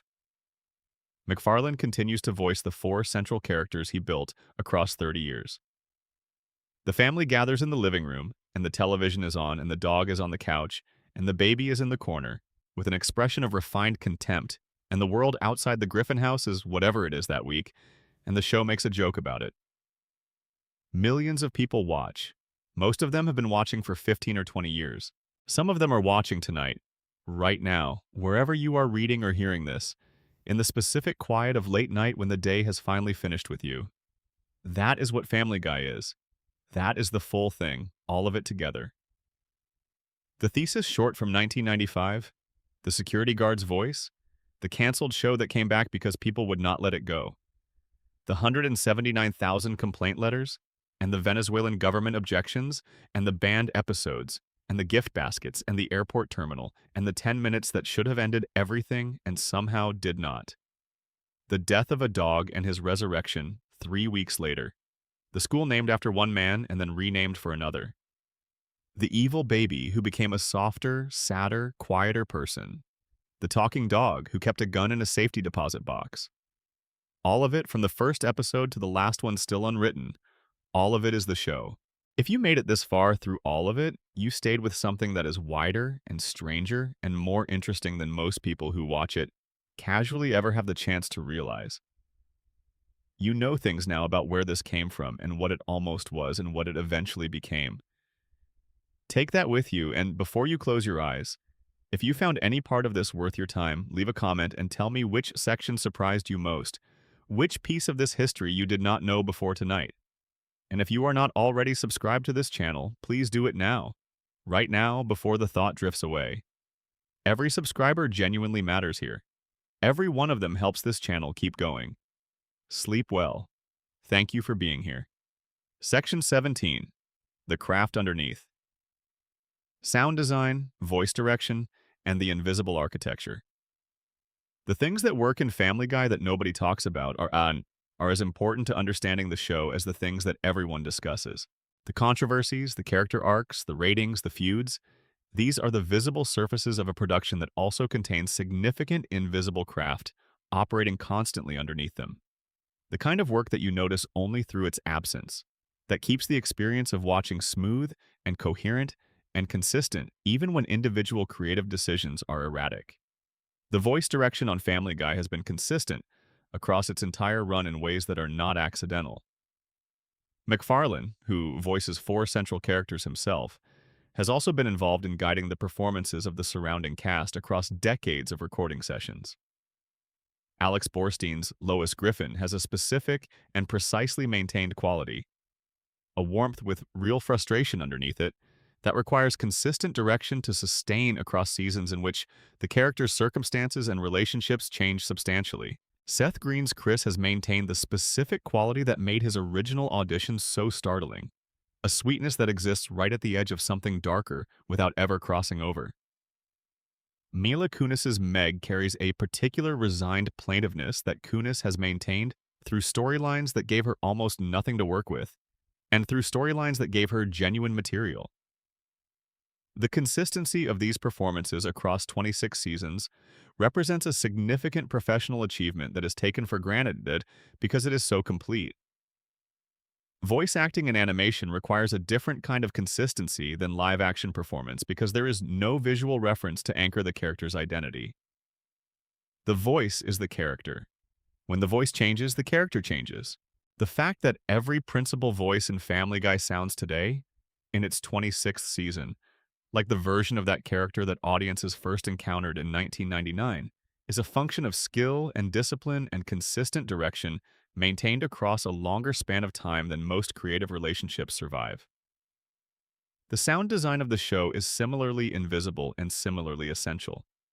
Every animated comedy lives or dies partly on its relationship with sound.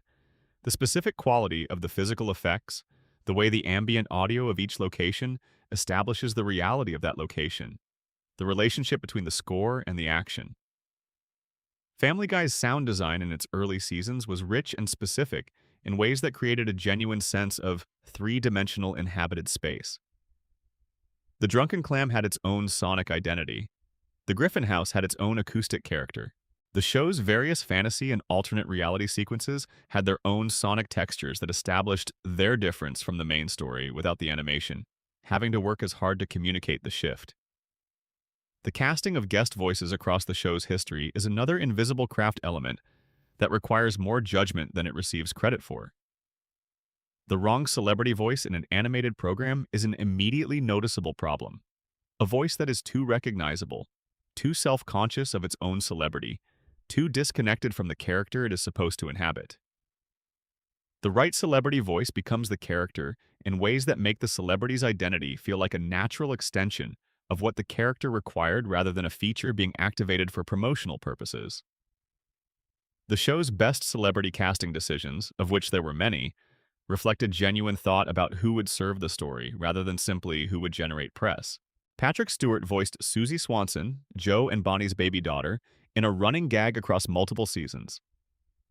The joke, which the show never explicitly stated but which was immediately apparent, was that this infant was having the same experience that Stewie was having. Inner thoughts and articulate speech that were entirely inaccessible to the adults around her. Stewart's precise, authoritative delivery made the gag funnier than almost any other celebrity voice the show used in that period, because the contrast between the voice and the character was doing exactly the kind of work that the original Stewie premise had been built on. The animation consistency across overseas production houses is a technical challenge that animated programs almost never receive credit for managing successfully. Family Guy's animation has been produced by multiple different studios across its run, in different countries, with different staffing and different quality control processes. The maintenance of consistent character designs, consistent movement qualities, consistent physical vocabularies across all of these different production environments, episode after episode across 26 seasons, represents a significant ongoing technical effort that is visible only when it fails. It has mostly not failed. The show looks like itself. That is not automatic. The relationship between the writing room and the animation production represents one of the show's most complex ongoing negotiations. The writers produce scripts. The scripts are translated into storyboards by directors and storyboard artists. The storyboards are translated into animatics for timing. The animatics are sent overseas for final animation. The finished animation comes back and is reviewed. At each stage, something can go wrong in ways that are not immediately recoverable. A joke that depends on a specific physical movement can be ruined by an animation that reads that movement differently. A scene whose emotional content is carried by a character's expression can be undermined by an expression that is slightly off from what was intended. The show has maintained quality control across this extended pipeline, across more episodes than most shows produce in their entire runs. These invisible crafts are worth naming because they represent real human work by real people whose contributions to the show are genuinely significant and genuinely unrecognized. The show's failures, which are real and have been discussed at length, exist against a background of sustained craft that kept the production running at a professional level across conditions that would have broken lesser operations. That craft does not redeem the failures, but it belongs in the complete picture of what Family Guy is and what it represents across its history. Section 18. What the show meant. Family Guy in the culture and in the memory. There is a generation of Americans who grew up with Family Guy as the ambient background of their adolescence in a way that is not quite like any other relationship a television show has had with an age cohort before or since. The show premiered in 1999 and reached its peak cultural influence between roughly 2005 and 2013, which means that the people who were between 12 and 25 years old during that period absorbed it in the way you absorb things that are simply present during the years when your sensibility is forming. It was on in the living room. It was referenced in hallways at school. Its catchphrases circulated through conversations the way catchy songs circulate, not because anyone decided to repeat them, but because the phrases had embedded themselves so completely in the conversational vocabulary of that specific cultural moment that avoiding them would have required effort. That kind of saturation is what makes a show culturally significant in the deepest sense, as distinct from critically acclaimed or commercially successful. The Simpsons achieved it in the 1990s. South Park achieved a version of it for a slightly different demographic in the same period. Family Guy achieved it in the 2000s, and the specific texture of its influence reflects the specific texture of American culture in the years when it was most dominant. The show arrived at a moment when the internet was just beginning to function as a distribution network for video content, and the show's format was perfectly suited to the clip culture that developed alongside it. A Family Guy cutaway gag exists as a complete, self-contained comedic unit that requires no context to be funny. You can watch a single Family Guy clip without ever having seen the show and understand it completely. You can share it, react to it, build on it in conversation, use it as a reference point in discussions that have nothing to do with animated comedy. This made Family Guy uniquely well-positioned for the early internet's appetite for brief, shareable video content in a way that shows with more conventional narrative structures were not. The characters became cultural touchstones in ways that exceeded the show itself. Peter Griffin became a shorthand for a specific kind of American manhood, the working-class father who is more than he appears to be, and also exactly what he appears to be simultaneously. Stewie Griffin became the reference point for a specific kind of dark ambition concealed beneath a socially acceptable surface. Brian Griffin became the reference for the intellectual fraud, the person who performs sophistication without quite achieving it. These character archetypes have outlived the specific episodes that developed them and continue to circulate in cultural conversation as recognizable types even among people who have not watched the show in years. The show's influence on American comedy writing is harder to quantify, but likely more significant than its influence on American culture at large. A generation of comedy writers grew up watching Family Guy and absorbed its specific approach to joke construction, its willingness to prioritize the funny moment over the coherent story, its comfort with non sequitur and digression and abrupt tonal shifts. The cutaway as a comedic form has proliferated across animation, across late-night television, across podcast and YouTube comedy in ways that trace back to Family Guy, even when the people using the form have never consciously thought about where they learned it. The show also demonstrated something about the economics of television comedy that changed how networks thought about animated programs. A show that costs less to produce per episode than a live-action comedy, that generates revenue across reruns and streaming and international distribution and merchandise, that can continue producing episodes without the contracts and the labor costs and the physical production requirements of live-action programming, is a show that the economics of commercial television will always have reason to keep running. Family Guy's renewal through season 27 in 2025 is a commercial decision, and the show's continued existence is a commercial fact. And both of those things are true alongside the creative facts about what the show became over time. Commerce and creativity are not the same thing and do not always agree with each other. And Family Guy's late period history is one of the clearest demonstrations of what happens when commerce outlives the creative vision that generated the commercial value in the first place. What the show gave to the people who loved it in its early years was a specific kind of pleasure that is difficult to recreate once you have grown past it. The pleasure of watching something that felt like it was made by someone who thought the way you thought, who found funny the things you found funny, who was willing to go to the absurd extreme of a premise in ways that most entertainment chose not to, who trusted you to follow. The early seasons of Family Guy trusted the audience's intelligence and rewarded it generously. That trust was the foundation of the love, and when the trust became less consistent, the love became more complicated. The show as it exists in 2025 is still making people laugh. The clips still circulate. The characters are still recognizable. Peter Griffin still sounds like himself. The lights are still on in the Griffin house. For the people who never stopped watching, the show is still their show. For the people who stopped watching years ago, the show exists as a memory of something that was once excellent and became less so, and that is still running somewhere out there in the television landscape. Both relationships are real. Both audiences are entitled to what they feel. And for the people listening to this right now, wherever you are, in whatever the specific dark of your particular night, the story of Family Guy is finally this. A 20-year-old kid made 2 short films at art school and got hired by a company that had been making cartoons since the dawn of television, and pitched a show to a network that was not sure it wanted it and made it 24 years old, and it became one of the most watched and most argued about and most imitated programs in the history of American entertainment. And it is still going, and nobody is entirely sure when it will stop, and maybe it does not need to stop for anything other than the final and unargued audience decision that all shows eventually face. That is the story, all of it. Thank you for listening to every word of it. A note on what remains. There is no clean ending to a show that is still running. There is no bow to tie around a story that is still unfolding. What there is, instead, is a body of work that spans more than 1,000 episodes, that involved thousands of creative professionals across its production history, that generated an amount of controversy and conversation and genuine laughter that cannot be fully accounted for in any single document. The show will end eventually because all shows end. When it does, the accounting will be interesting, not because there is a clear verdict to reach, but because the show contains so many contradictions that resist easy resolution.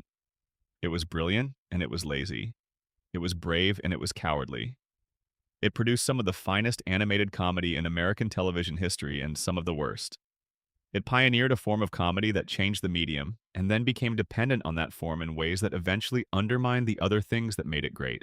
It created characters with genuine depth, and then spent years hollowing out that depth in the pursuit of easier and more reliable laughs.